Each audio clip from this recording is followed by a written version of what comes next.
శ్రోతలకు నా హృదయపూర్వక నమస్కారములు. మన శ్రోతలలో ఒక సోదరి ప్రశ్నను పంపడం జరిగింది. ఈ ప్రశ్న: నేను టీచింగ్ ఫీల్డ్లో వర్క్ చేస్తున్నాను. మీ వీడియోస్ వల్ల నేను చాలా చేంజ్ అయ్యాను. సైలెంట్గా నా వర్క్ చేసుకోవటం, ఇంటికి రావడం ఇలా చేసుకుంటున్నాను. కానీ కాలేజీలో ప్రిన్సిపాల్ లాంటి వాళ్ళు అందరూ కూడా ఇష్టం వచ్చినట్టు బిహేవ్ చేస్తున్నారు. మమ్మల్ని ఎంతగానో ఇబ్బంది పెడుతున్నారు. మనుషులుగా కూడా ట్రీట్ చెయ్యరు. ఒక్కొక్కసారి ఆ స్ట్రెస్ వల్ల ఇంట్లో కూడా గొడవలు వస్తున్నాయి. అందరిలో ఉన్నది ఒకటే ఆత్మ కదండి. అలాంటప్పుడు మనసు, బుద్ధి అన్నీ కూడా ఒక విధముగానే బిహేవ్ చేయాలి కదా. నేచర్, గాడ్ అంతా కరెక్ట్ అయినప్పుడు వాటి నుంచి పుట్టిన మనుషులు అందరూ కరెక్ట్గా ఉండాలి కదా. అప్పుడు ఆ మనుషుల మనస్సు, బుద్ధి ఇవన్నీ కూడా కరెక్ట్గానే ఉండాలి కదా. చెడ్డ, మంచి ఇదంతా ఏమిటండి?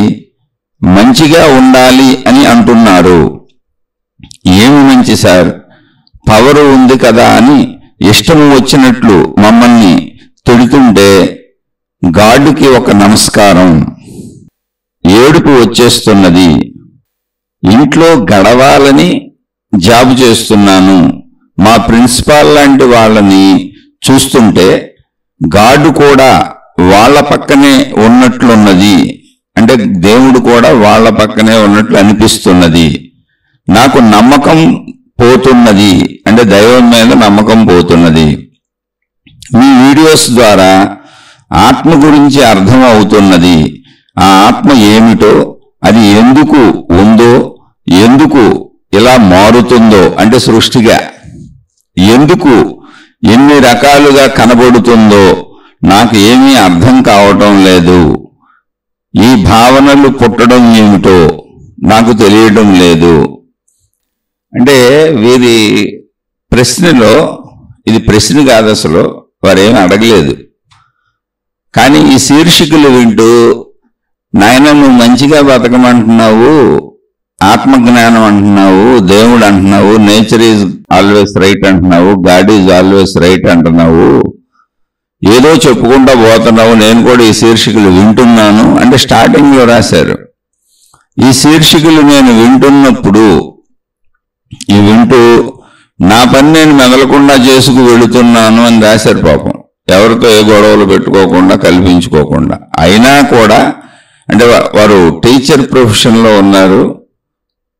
ఓ సోదరి ప్రిన్సిపాల్ లాంటి వాళ్ళు, అంటే ఈవిడికంటే హై క్యాడర్లో ఉన్నవాళ్ళు వీరిని ఇబ్బంది పెడుతున్నారు. అంటే డామినేట్ చేస్తున్నారు. ఏదో అసలు మనుషుల్లాగే చూడలేదు, అవన్నీ రాశారు.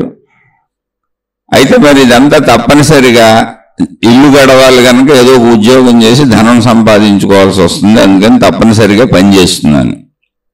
ఇప్పుడు వారికి ఏంటంటే ఇలా మంచి మాటలు చెప్పేవాళ్ళు, అంటే ఈ శీర్షికలు లాంటివి చెప్పేవాళ్ళ మీద కూడా కోపం వస్తుంది. నేను కొంత చదివి వదిలేశాను. అలానే వారి బాధ, ఆవేదనది ఎవరికైనా ఉంటుంది. రామదాసుని జైల్లో పెట్టి కొడుతుంటే, రామదాసు ఎవరో రామభక్తుడు, ఆయన జైల్లో పెట్టి కొడుతుంటే పాపం ఆయన ఏం చేశాడు? రామచంద్రుణ్ణి అనేక రకాల కీర్తనలతో పొగిడాడు. రమ్మని, కాపాడమని, రక్షించమని. ఆయన ఏమి ఎక్కడ కదిలి రాలేదు. వాళ్ళు రోజు ఇన్ని చితక్కొడుతున్నారు కారాగారంలో పెట్టి. అప్పుడు సీతమ్మ తల్లిని వేడుకున్నాడు. మనం అంటాం ముందేమో రాముడికి వాళ్ళు కొడుతుంటే రాముడికి కారణాలు చెప్పాడు పాపం. ఆయన రాముడిని వేడుకున్నప్పుడు ఆయన ఆ డబ్బులు ఏమేం చేశాడో, ఎలా ఖర్చు పెట్టాడో ఆ రామాలయం కట్టడానికి, ఆ రాముడికి, సీతమ్మకి, లక్ష్మణుడికి, వీళ్ళందరికీ నగలు చేయించడానికి డబ్బులు ఎక్కలేని చెప్పాడు పాపం రాముడికి. నేనేం తినేయలేదు తండ్రి అని. అయినా నన్ను జైల్లో పెట్టి తానేషా గారు కొడుతున్నారు, ఇక్కడ ఈ బాధలు భరించలేకపోతున్నాను అని సీతమ్మకు చేయిస్తే చింతాకు పతకము, ఆ పతకమునకు పట్టే 10,000 వరహాలు రామచంద్ర అని మొత్తం అలా లెక్కలు చెప్పారు. పాపం లక్ష్మణుడికి ఏం చేయించారు ఇవన్నీ. అవి కీర్తనలు ఉంటాయి, రామదాసు కీర్తనలు. అయితే అవి ఆవేదనాభరితమైన అందులోంచి వచ్చినాయి. జాగ్రత్తగా గమనించాలి. ఏంటది, ఆయన బాధలు పడుతున్నప్పుడు కీర్తనలు మారిపోయినాయి. అంతకు ముందు కీర్తనలు వేరు, ఆ తర్వాత కీర్తనలు వేరు, బాధలు పడుతున్నప్పుడు కీర్తనలు వేరు. కానీ బాధలో కీర్తన కూడా భగవంతుడిని. కానీ అది ఎలా ఉంది, భగవంతుడిని కాసేపు తట్టుకోలేక ఆయన ఇబ్బంది పడి భగవంతుడికి కూడా లెక్కలు చెప్పి దెప్పి పొడిచాడు. ఎవడబ్బా సొమ్మని కులుకుచూ తిరిగేవు రామచంద్ర అన్నాడు. నీకోసం గుడి కట్టి, నీకోసం ఈ నగలన్నీ చేయించి, మీ అందరికీ ఇవన్నీ చేయించి, మీకు ఇన్ని చేసి డబ్బంతా మీకు ఖర్చు పెడుతుంటే నువ్వు ఆ నగలన్నీ అలంకరించుకొని హాయిగా మీ ఫ్యామిలీ అంతా కులుకుతూ తిరుగుతున్నారా, నన్ను ఇక్కడ చితక్కొడుతున్నారు, పట్టించుకోవాలి నువ్వు అని సాక్షాత్తు శ్రీరామచంద్రుడు భక్తుడైనటువంటి రామదాసు, ఆయన్ని మించినటువంటి భక్తుడే లేడు. ఆయన పేరే రామదాసు అని పెట్టుకున్నాడు, రాముడు దాసుడు. కానీ శరీర బాధలు వచ్చినప్పుడు, కష్టాలు వచ్చినప్పుడు, ఇబ్బందులు వచ్చినప్పుడు మానసిక స్థితి ఎవరికైనా అలాగే ఉంటుందని చరిత్ర చెప్పే సాక్ష్యాలు. ఎవడబ్బా సొమ్మని కులుకుచూ తిరిగేవు రామచంద్ర అన్నాడు. తర్వాత అన్నాడు, అమ్మో మళ్ళీ తిట్టేశానని గుర్తొచ్చింది. ఇదేంటి నా ప్రభువుని, ఎంతటి ప్రభువుని, ఆ ఎమోషన్, ఆ బాధ భరించలేక, ఆ బాధ ఏం చేయాలో తెలియక ఎటు అలా వచ్చేసిన పలుకులు. అబ్బ తిట్టి తినని ఆయాస పడవద్దు రామా, నేనేదో నేను తిట్టానని నువ్వేమీ అనుకోవద్దు, లేదా నా మీద కోపం తెచ్చుకోవద్దు, లేదా నువ్వు నొచ్చుకోవద్దు. ఎంత భక్తుడు ఎలా అనేసాడేంటని. ఈ దెబ్బల కోరవక అబ్బా తిట్టి తినయ్యా రామచంద్ర అన్నాడు. మరి అద్భుతమైన అంతకుముందు భజనలన్నీ ఆయన ఎలాంటి 2, 3 ఉంటాయి అంతే. ఈ దెబ్బల కోరవక అబ్బా తిట్టి తినయ్యా. ఈ ఎవరికి లేవు జీవితంలో చెప్పండి. జీవితంలో అసలు సమస్య లేని మనిషి ఉంటాడా అంటే అవసరం ఉన్న ప్రతి మనిషికి సమస్య ఉంటుంది, అది గుర్తించండి. నేను ఒక చిన్న ఉదాహరణ చెప్పాను. ఇది మామూలు రామదాసు కీర్తనలో ఒక చిన్న ఉదాహరణ చెప్పాను. ఇలాంటివి ఎన్నో ఉన్నాయి జీవిత చరిత్రలో. మనుషుల జీవితాలలో ప్రతిరోజు ఇదే సమస్య. మీరు ఆఫీసుల్లో, ఇంకా ఆఫీసుకి వెళ్ళి ఆఫీసుల్లో ఎవరో మిమ్మల్ని ఇబ్బంది పెడుతున్నారనే డామినేషన్ అది ప్రపంచంలో ఎప్పుడూ ఉంటుంది. మీరు సృష్టిని గమనించి చూడండి, సృష్టి విధానం ఎలా ఉందో గమనించి చూడండి. ఒక పులి, ఒక సింహం, మాంసాహార జంతువులన్నీ నిరంతరం వేటాడి తింటూనే ఉంటాయి. అన్నీ ఇప్పుడు పావులు లాంటివి బయటకు వచ్చినాయంటే కప్పల కోసం ఎత్తుక్కుంటూనే ఉంటాయి. కప్పలు దోమల గుడ్లన్నీ తినేస్తూ ఉంటాయి. రకరకాల చిత్రంగా ఉంటుంది సృష్టి అంతా. సరే, జంతు ప్రపంచం పోని వదిలేద్దాం. ఇప్పుడు మనం ఎలా బతుకుతున్నాం? మనం బ్రతకడానికి, అసలు మనం ఇక్కడ ఉండడానికి, మనం బ్రతకడానికి మనం చెట్లకు సంబంధించి ఒకవేళ సాధువులు అయితే, సాధువు అంటే మాంసాహారం తినని సాధువులు అయితే, సాధువు అంటే గొప్పోళ్ళే సాధువులు సన్యాసులని కాదు. సాధు అంటే మాంసాహారం తిననటువంటి సూక్ష్మత అంతే. అటువంటి వాళ్ళం అయితే, అంటే జంతువులను చంపి తినని వాళ్ళం అయితే ఒకవేళ మనం కూడా చెట్లతో తింటున్నాం. చెట్లలోనూ ప్రాణశక్తి ఉంది. మనం నడుస్తుంటే వాళ్ళు చచ్చిపోతే మన వలన ఇబ్బంది పడుతున్న వాళ్ళు అసలు ఎంతమంది ఉన్నారో అది మనం చూడం. మన బాధలే మనం చూస్తాం. అయితే బాధ తప్పని నేను ఎప్పుడు చెప్పట్లేదు, నాకు కూడా బోల్డ్ బాధలు ఉన్నాయి. సృష్టి తత్వం వేరు, దైవ తత్వం వేరు, సృష్టి విధానం వేరు, దైవ విధానం వేరు. అనంతంగా సృష్టి ఎరుకని అనంతంగా విశాలంగా గ్రహించాలి. పరిమితిలో ఉన్నప్పుడు ఇది ఎప్పుడూ దుఃఖభావంగానే ఉంటుంది. ఎందుకనంటే పరిమితి శరీర భావన. శరీరంలో మళ్ళీ నేనని ఈగో. నేను చాలాసార్లు చెప్పాను, మీరు భావ మార్పు చేసుకోవడమే. అలా నేను చేసేసుకున్నానని అనుకోబాకండి. నాకు భావ మార్పు అవ్వలేదు. నేను మీలో బాధపడుతుంటాను.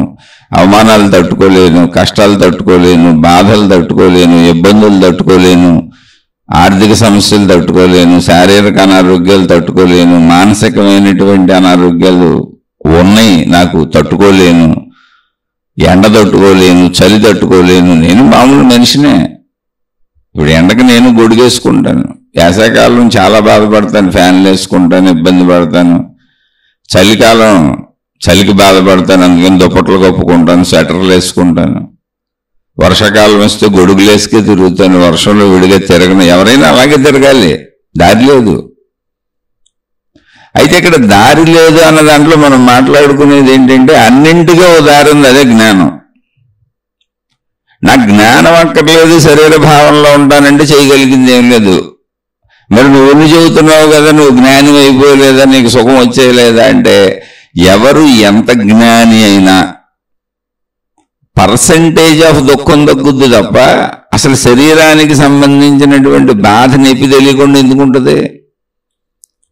ఆ జ్ఞాన స్థాయి పెరుగుతున్న కొందుకి, అర్థమవుతున్న కొందుకి పర్సంటేజ్ ఆఫ్ బాధ అంటే ఈ శరీరపరమైనటువంటి ఈగోతో, శరీరపరమైనటువంటి నొప్పులతో, మానసికపరమైనటువంటి బాధలతో, అవమానాలతో వచ్చినటువంటి భావ సంబంధ బాధ తగ్గుద్ది. అది మొత్తంగా తగ్గదు. అది మొత్తంగా తగ్గాలని శరీరం పోవాల్సిందే. పర్సంటేజ్ తగ్గుద్ది. ఇప్పుడు జీవన్ముక్తుడు ఉన్నాడు అనుకోండి, ఆయనకి శరీరపరమైనటువంటి భావన 1% 2% ఉంటుంది, అంతకంటే ఎక్కువ ఉండదు. ఆ 1% 2% బాధ ఆయన పడతానే ఉంటారు. మనం శరీరమే నేను అనుకోవటం వలన 100% బాధపడుతున్నాం, ఇంతే తేడా. బాధ పర్సంటేజీలు మార్పు వస్తాయి, అంటే ఏం మారిపోదు ఇక్కడ. ఎందుకని? అసలు శరీరమే కదా నిదర్శన. ఇదంతా ఎందుకు జరుగుతుందో, ఈ భావాలు ఏంటో, ఈ భావాలు పుట్టడం ఏంటో, అసలు ఈ ఆత్మ ఏంటో, దీనికి ఇలా అనిపించడం ఏంటో, ఇది ఇలా మార్పు చెందడం ఏంటో, ఇది ఇలా సృష్టి అవ్వటం ఏంటో, ఇదంతా ఏంటో, ఈ గందరగోళం ఏంటో, ఈ గొడవలు ఏంటో, ఎందుకు జరిగిందో, ఇదంతా అనిపించింది సోదరికి, అందరికీ అనిపిస్తుంది, విన్నోళ్ళందరికీ అనిపిస్తుంది. నాకు కొన్ని లక్షల సార్లు అనిపించింది. నేను ఇందులో 40 ఏళ్ళ నుంచి ఉన్నాను, ఇప్పుడు కూడా అనిపిస్తుంది నాకు, నీకు చెబుతున్నాను. కానీ నాకు ఎంత అనిపించినా, ఎంత కన్ఫ్యూజన్ వచ్చినా, అది శరీర భావంలో ఇబ్బందులు, బాధలు, కష్టాలు వచ్చినప్పుడు అనిపిస్తుంది. అనిపించినా ఆ సత్యతను మహాత్ములు చెప్పారు. నాయన అనిపిస్తుంది శరీరానికి, కానీ నువ్వు కనిపించేలా, నువ్వు కనపడుతున్నటువంటి దాన్ని చూసి సత్యం అనుకుంటే కాదు. కనపడని ఈ కనిపించేదానికి కనపడకుండా ఆధారంగా ఉన్న శక్తిని కూడా తెలుసుకుంటే నీకు అనిపించటంలో మార్పులు వస్తాయి. గుణమార్పు జరుగుద్ది, భావ మార్పు జరుగుద్ది, ఓర్పు పెరుగుద్ది, అన్ని పెరుగుతాయి. నీలో సహనశీలత పెరుగుద్ది, త్యాగభావం పెరుగుద్ది. విశాల భావం ఎంత పెరుగుతుందో అంటే, నేను ఈ శరీరం అనే పరిమితత్వం నుంచి చుట్టూ ఉన్న వాళ్ళందరూ నాలాంటి వాళ్లే అన్నప్పుడు ఇంకా విశాల భావం పెరిగింది. విశాల భావం పెరగడం అంటే నేనేమైపోను, ఆలోచన పరిధి పెరుగుద్ది. నేను నా కుటుంబం నాది అనే దాంట్లో ఉండిపోకుండా, ఇప్పుడు కుటుంబ అవసరాల కోసం తప్పనిసరిగా ఇటువంటి దుర్మార్గుల మధ్యలో పనిచేయాల్సి వస్తుంది. ఎక్కడ ఎవరు పనిచేస్తున్నా మీరు ఒకసారి ఆలోచించండి. అసలు నిజంగా ఎక్కడైనా సరే ప్రపంచంలో ఎవరు పనిచేస్తున్నా ఇలాగే ఉంటుంది. మీది మీకు భూతద్దంలో కనపడుతుంది. ఎందుకంటే ఆ పై వాళ్ళు ఎప్పుడు కూడా కింద వాళ్ళకి చెబుతూనే ఉంటారు. ఎవరి కింద ఉండటం ఎవరికి ఎప్పుడూ నచ్చదు. అసలు ప్రాబ్లం ఏంటంటే, ఇక్కడ ఒకరి కింద ఉండటం మనకు ఎప్పుడు నచ్చదు. ఎందుకని? కింద ఉండటం అంటే ఏంటి? పైవారి ఆధిపత్యాన్ని ఒప్పుకోవటం, దానికి ధర్మాధర్మాలు లెక్కేసుకుంటుంటాం. ఎవరి ధర్మాధర్మాలు వాళ్ళకున్నాయి, అంతే, ఇందులో ఏం లేదు. అలా ఎందుకు ప్రవర్తిస్తున్నారు, వాళ్ళు ఎందుకు అలా ఉన్నారు అన్నదానికి రీజనింగ్ లేదు అసలు. ఇక్కడ మనం ఎలా ఉండగలం, మనం ఎలా ఉండొచ్చు, వాళ్ళు అలా ఎందుకు ఉన్నారో కూడా మనం అర్థం చేసుకోవచ్చు. మనుషులు అలాగే ఉంటారు, సాగిన చోట సాగినట్టు ఉంటారు. కాదు, మానవ జాతిగా మనం మాట్లాడుకుంటున్నాం. ఒక్కసారి మన కష్టాలను పక్కన పెట్టి అసలు మనం బ్రతకటానికి నడుస్తుండే ఎన్ని చచ్చిపోతున్నాయి, మనం గాలి పీలుస్తుండే ఎన్ని చచ్చిపోతున్నాయి బ్యాక్టీరియా లోపలికి వెళ్ళి బయటకు వచ్చేటప్పటికి. మనం జీవించడానికి మనం ఇల్లు కట్టుకొని మామూలుగా మనం జీవించడానికి ఆహార పదార్థాల సేకరణ కానీ ఏదైనా, కూరగాయలు తెచ్చుకుంటాం, పురుగులు ఉంటాయి, కట్ చేసి అవతలు పారేస్తాం, అది చచ్చిపోద్ది పాపం. కానీ పురుగుకి దాని జీవమే, అది కూడా మనుషులనే భావించుకుంటుంది. అంటే జ్ఞానం, నాకు ఆ పురుగు సంగతి ఎందుకు, నాకొద్దు, నా గొడవ నాదే అంటే మీకు ఎవరు చెప్పలేరు. కానీ పురుగు కూడా నాలాంటిదే, ఈ సృష్టి అంతా ఇలాగే ఉంది, ఇక్కడున్న ప్రతిదీ ఇలాంటిదే, ఇలాగే ఉంది సృష్టి నిర్మాణం. అన్నింటికీ ఇక్కడ బాధ ఉంటుంది, దుఃఖం ఉంటుంది, భయం ఉంటుంది. అంటే మహాత్ములు చెప్పారు, ఆహారము, నిద్ర, భయము, మైథున సుఖము, ఇవన్నీ అన్నిటికీ ఒకటండి. భయం ఎక్కడుందో, భయము అనేది సమస్త బాధలకి సంబంధించింది. ఇంక అన్నీ అందులో. భయంలోకి మొత్తం నెగిటివిటీలన్నీ వస్తాయి. ఆహారము, బ్రతకడానికి అవసరమైన ఆహారం, అన్ని జీవులకి ఆహారం అన్నప్పుడు దేనికి ఏదో అవన్నీ వచ్చేస్తాయి. నిద్ర, అన్ని జీవులు నిద్రపోవాల్సిందే. భయం అంటే మొత్తం నెగిటివిటీకి సంబంధించినటువంటి బాధలు అన్నీ అనుభవించాల్సిందే. మైథున సుఖం అంటే శారీరక సుఖము, జీవులన్నిటికీ ఒకటే. మనిషి అయినా అంతే, అన్నీ అంతే. మరి ఎందుకు ఇప్పుడు ఈ బాధ స్థాయి ఎలా ఎక్కువగా ఉంటుంది, ఎలా తక్కువగా ఉంటుంది అంటే, నేను, నాది, నా కుటుంబం వరకే ఆలోచన ఉంటుంది మనకి ఎవరికైనా కూడా. మళ్ళీ నా కుటుంబంలోకి వచ్చినప్పుడు, నేను అన్నప్పుడు నా కుటుంబంలో రెండో వాళ్ళతో కూడా విరోధపడతా ఉంటాను. ఇది అందరిళ్లలో ఉన్నది, మా ఇంట్లో కూడా ఉంది, నేను కూడా పడతాను, మా వాళ్ళు కూడా పడతారు. అసలు ఇది ఎవరికి లేదు అనుకోబాకండి. శ్రీకృష్ణ భగవానుణ్ణి సత్యభామ అలకతో కావచ్చు, ఏమైనా కావచ్చు, కాలుతో తనుదొంది. ఆయన సొంత భార్య. ఆమె ఏదో వ్రతం చేసి ఆయన అమ్మకానికి పెట్టింది. ఆమె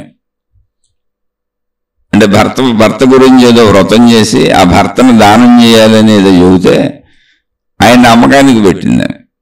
అంటే ఇది కథ వచ్చి, నేను ఎవరిని కించపరచట్ల, మహాత్ముల్ని, మహానుభావుల్ని. కానీ ఈ కథ మనుషులైన మనకెందుకు చెబుతున్నారు అంటే, సమస్యలు వచ్చినప్పుడు ఎవరైనా ఒకటే, దేవుడైనా ఒకటే, మనిషి అయినా ఒకటే.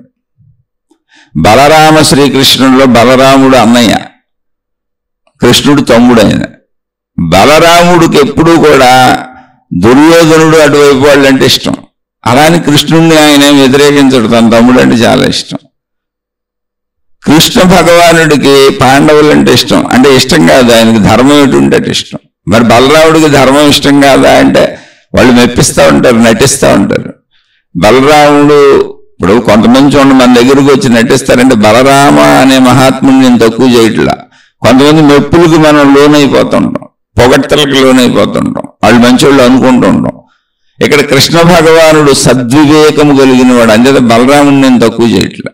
అయితే కృష్ణ భగవానుడు ప్రతిసారి బలరాముడైన తన అన్నకే వ్యతిరేకంగా జరుగుతున్నా కూడా, ఆయన చేస్తున్నా కూడా, సమర్థిస్తున్నా కూడా, వాళ్ళ అన్నను ఒప్పించి జాగ్రత్తగా డీల్ చేసుకునేవాడు. ఆయన తెలివి, ఆ కృష్ణుడి దగ్గర ఉన్న ప్రజ్ఞ అది నేర్చుకోవాలి మనం.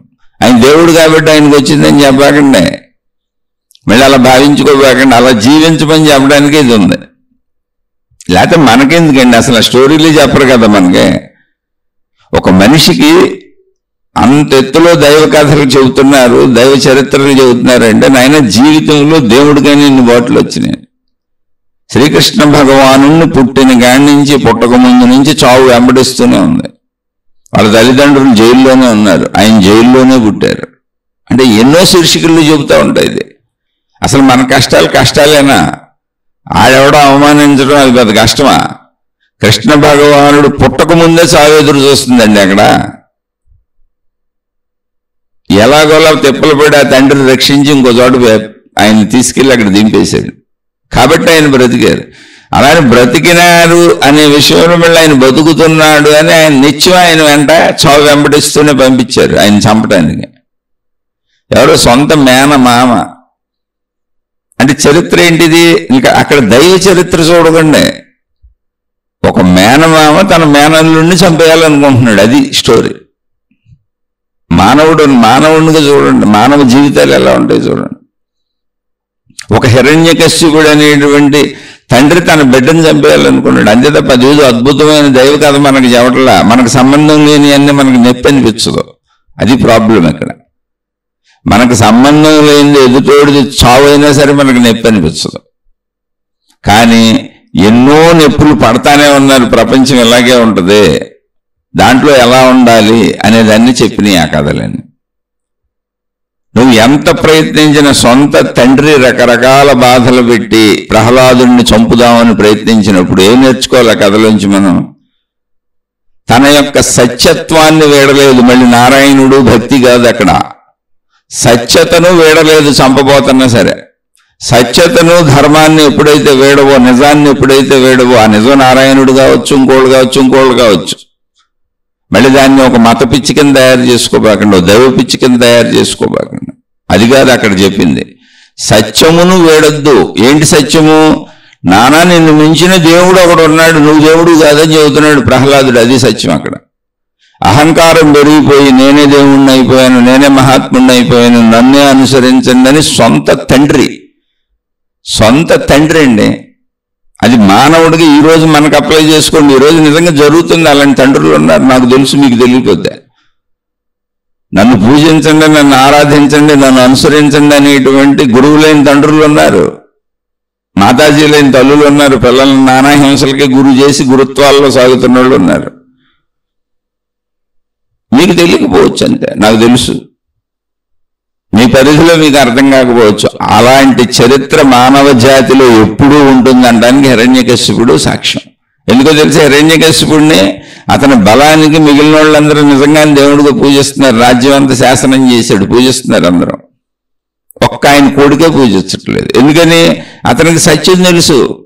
మా నాన్న ఆఫ్టర్ ఆల్ సామాన్యుడే, ఉన్న దేవుడి పేరు మీద దేవుడు అని వరాలు తెచ్చుకుంటే దేవుడు అయిపోతాడు ఏంటి? ఆ దైవత్వం ఏంటో ఆ కొడుకు తెలుసు.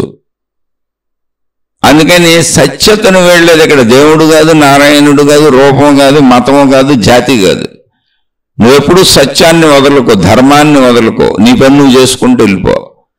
ఏమైంది అక్కడ చెప్పబోయేది మనకేంటి? అవి మహిమలుగా చూడకండి. మంటల్లో వేసి చంపేయమన్నాడు, కాల్చేయమన్నాడు. మంటలు ఆయన్ని కాల్చలేదు.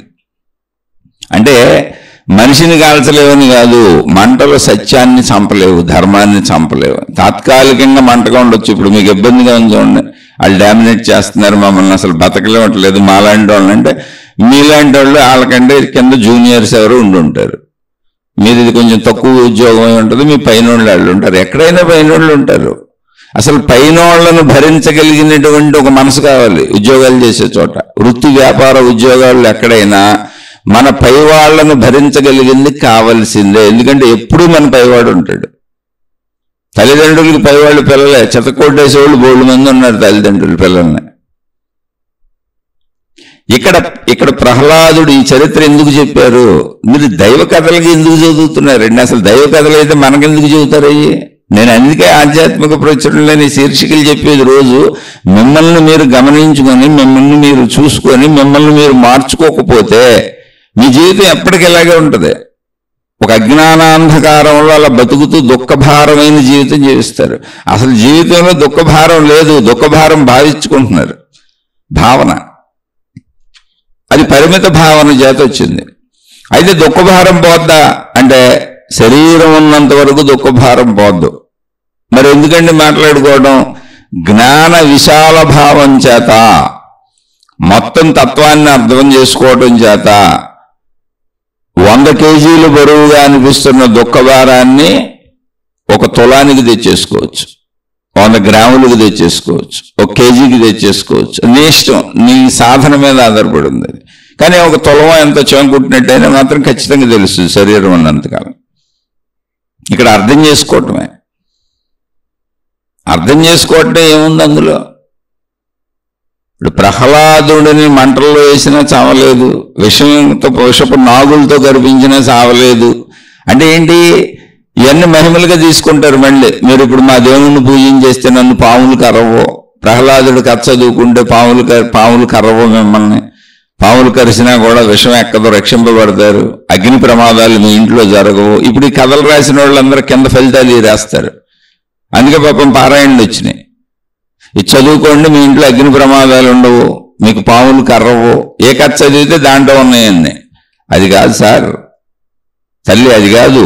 అలా చెప్పేవాళ్ళందరూ మిమ్మల్ని ఒక మూర్ఖత్వంలోకి, మూఢత్వంలోకి ఈడ్చుకుపోతున్నారు. అందులో జ్ఞానం ఉంది.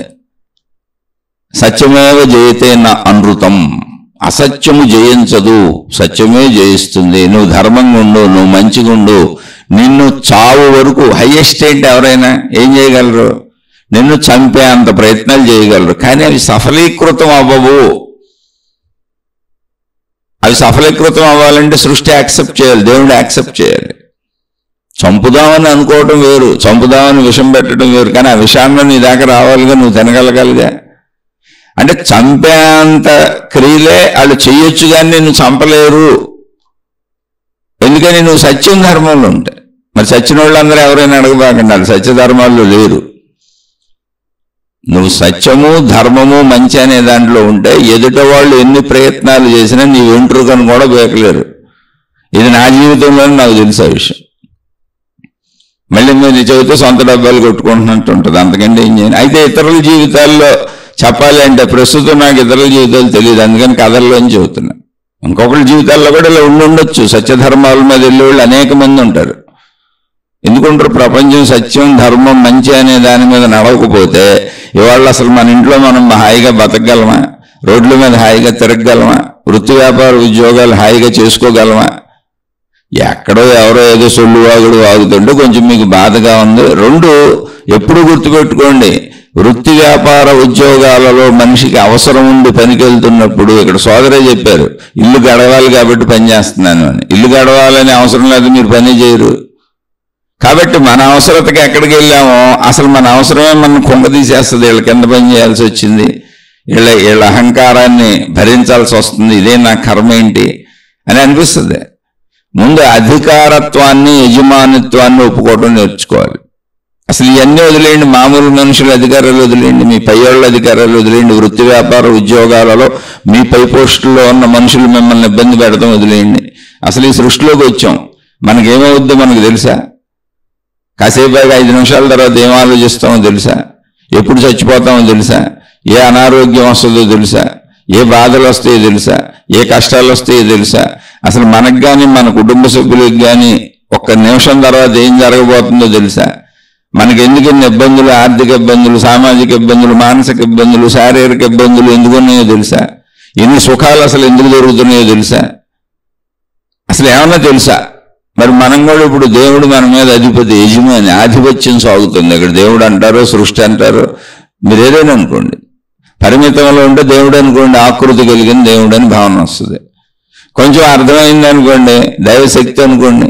లేదా ఇంకా కొంచెం బాగా అర్థమైంది అనుకోండి, విశాలమైనటువంటి విశ్వం అనుకోండి, యూనివర్స్ అనుకోండి, ప్రకృతి అనుకోండి. మరి దాని ఆధీనంలోనే ఉన్నాం, దాని యజమానత్వాన్ని భరించక బతుకుతున్నాం. ఇక్కడ ఆకలేస్తే నువ్వు ప్రయత్నించి తెచ్చుకోవాలి, చచ్చినట్టు తెచ్చుకొని తిని సావు అని పెట్టింది.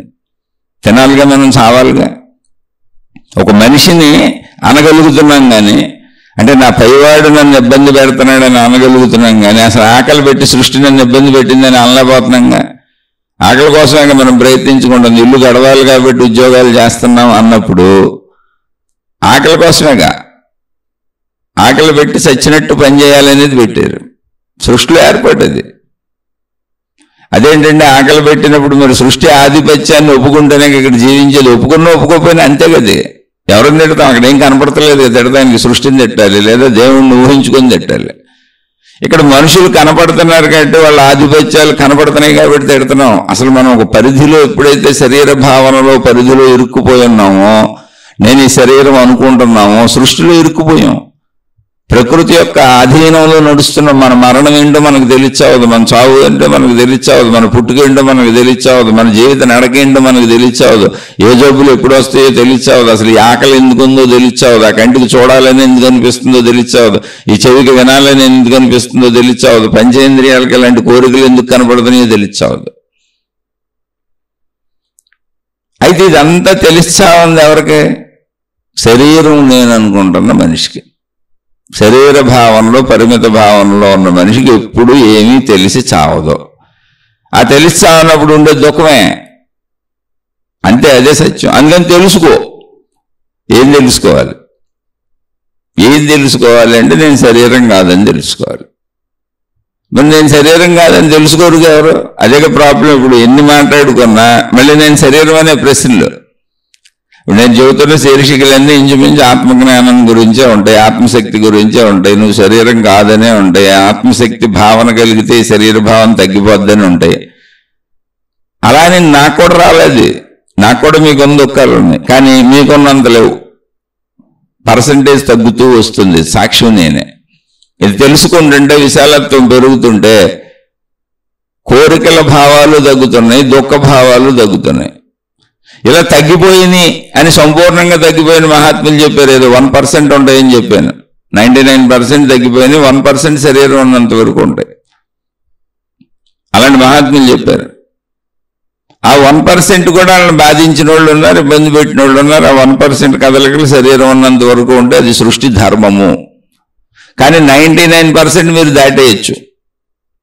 ఆ 1% కూడా దాటేయచ్చు ఎప్పుడు శరీరం వదిలినాక. విదేహముక్తి అంటారు దాన్ని. మొత్తం ఆత్మ ఎరుక ఎక్కడే కలిగితే, నేను శక్తినన్న భావన ఎక్కడే కలిగితే, ఇప్పుడు ఇది జీవన్ముక్తి. జీవన్ముక్తిలో కూడా 1% ఎరుక ఉంటుంది. శరీరం ఉన్నప్పుడు శరీరానికి ఆహారం ఇవ్వాలి, కాలకృత్యాలు తీర్చుకోవాలి, మలమూత్ర విసర్జనలన్నీ చేయాలి, పడుకోవడానికి ఒక ప్లేస్ కావాలి, కట్టుకోవడానికి ఏదో చిరిగిపోయింది మంచిదో బట్ట కావాలి, వర్షానికి తడవకుండా ఏర్పాటు కావాలి, ఎండకే భరించలేని ఎండని భరించడానికి ఒక ఏర్పాటు కావాలి, చలికే ఒక ఏర్పాటు కావాలి. ఇవన్నీ ఎవరికైనా జీవన్ముక్తుడికైనా కావాలి. శరీరానికి చలి తెలియకుండా ఎలా ఉంటుంది? ఇప్పుడు బాగా చలేసింది అనుకోండి, ఎవరిని తిడతారు? మీరు చలిని తిట్టగలరా? ఏం చేశారు? దానికి స్వెటర్లు వేసుకున్నారు. నేనేదో అతి తెలివిగా మాట్లాడుతున్నాను, అవివేకంగా మాట్లాడుతున్నాను, వితండవాదం చేస్తున్నాను అనుకోబాకండి. ఉన్నదారులు ఇంతకు తప్ప దారిలే లేవు. అక్కడ మనసు అంగీకరించింది, ఇక్కడ మనసు అంగీకరించట్లేదు. అంగీకరించిన మనసుకే దుఃఖం ఉంటుందండి. సృష్టి యజమానిత్వాన్ని అంగీకరించి బతుకుతున్నాం అంతే. మనం ప్రయత్నించుకొని ఏది దొరికితే అది మళ్ళీ కర్మఫలం అని పెట్టింది దానికి. కర్మఫలం ఏంటి? మంచి చేసిన వాళ్ళకి మంచి వస్తుంది, చెడు చేసిన వాళ్ళకి చెడు వస్తుంది. అసలు ఎంత దుఃఖపడుతున్నామంటే, ఎంత దుఃఖం మన మనోభావంలో కలుగుతుంది అంటే, మనం ఎంతమందిని ఎన్ని దుఃఖాలు పెట్టామో లేదా ఇప్పుడు చూసుకోండి వెళ్ళి. నేను ఎవరిని కావాలని అంటలా, నువ్వు దుఃఖపరచకుండా ఎవరిని, నీకు దుఃఖం అసలు రానే రాదు. ఒకవేళ నువ్వు దుఃఖపరిచిన ఇతరుల్ని, అంటే కర్మ సిద్ధాంతం ప్రకారం నువ్వు ఇతరులను దుఃఖపెట్టి బాధపెట్టి కష్టపెట్టినా, నువ్వు ఇప్పుడు జ్ఞానం తెలుసుకుంటే కర్మను కరిగించేసుకోవచ్చు. కర్మ పని చేయదు. విశాల భావంలోకి వెళ్ళినప్పుడు కర్మఫలం తగ్గిపోతూ ఉంటుంది. కర్మఫలం భావనే కదా. కర్మఫలం కేవలం భావన. చాలా ఇబ్బందిగా ఉంది, చాలా బాధగా ఉంది, నేను భరించలేకపోతున్నాం అనేది భావన. ఇప్పుడు సపోజ్ మా ప్రిన్సిపాల్ ఇలా చేస్తున్నాడు అన్నారు. ఎవరైనా మీ పై వాళ్ళు, ఎవరైనా మీ ఇంట్లో వాళ్ళు కావచ్చు, మీ భర్త కావచ్చు, భార్య కావచ్చు, ఎవరికి ఏ సమస్య ఉండి మీ ఇబ్బంది ఉందో వాళ్ళని ఊహించుకోండి. మీరు ఆ ప్లేస్లో సోదరు ప్రిన్సిపాల్ అన్నారు, అలాంటి వాళ్ళు అంటే ఇంకా ఆ పై వర్గానికి సంబంధించిన వాళ్ళ. ఓకే, వాళ్ళందరూ బాధ పెడుతున్నారు మనని, మనం అది భరించలేకపోతున్నాం, మన వల్ల కావట్లేదు. ఓకే, బాగానే ఉంది.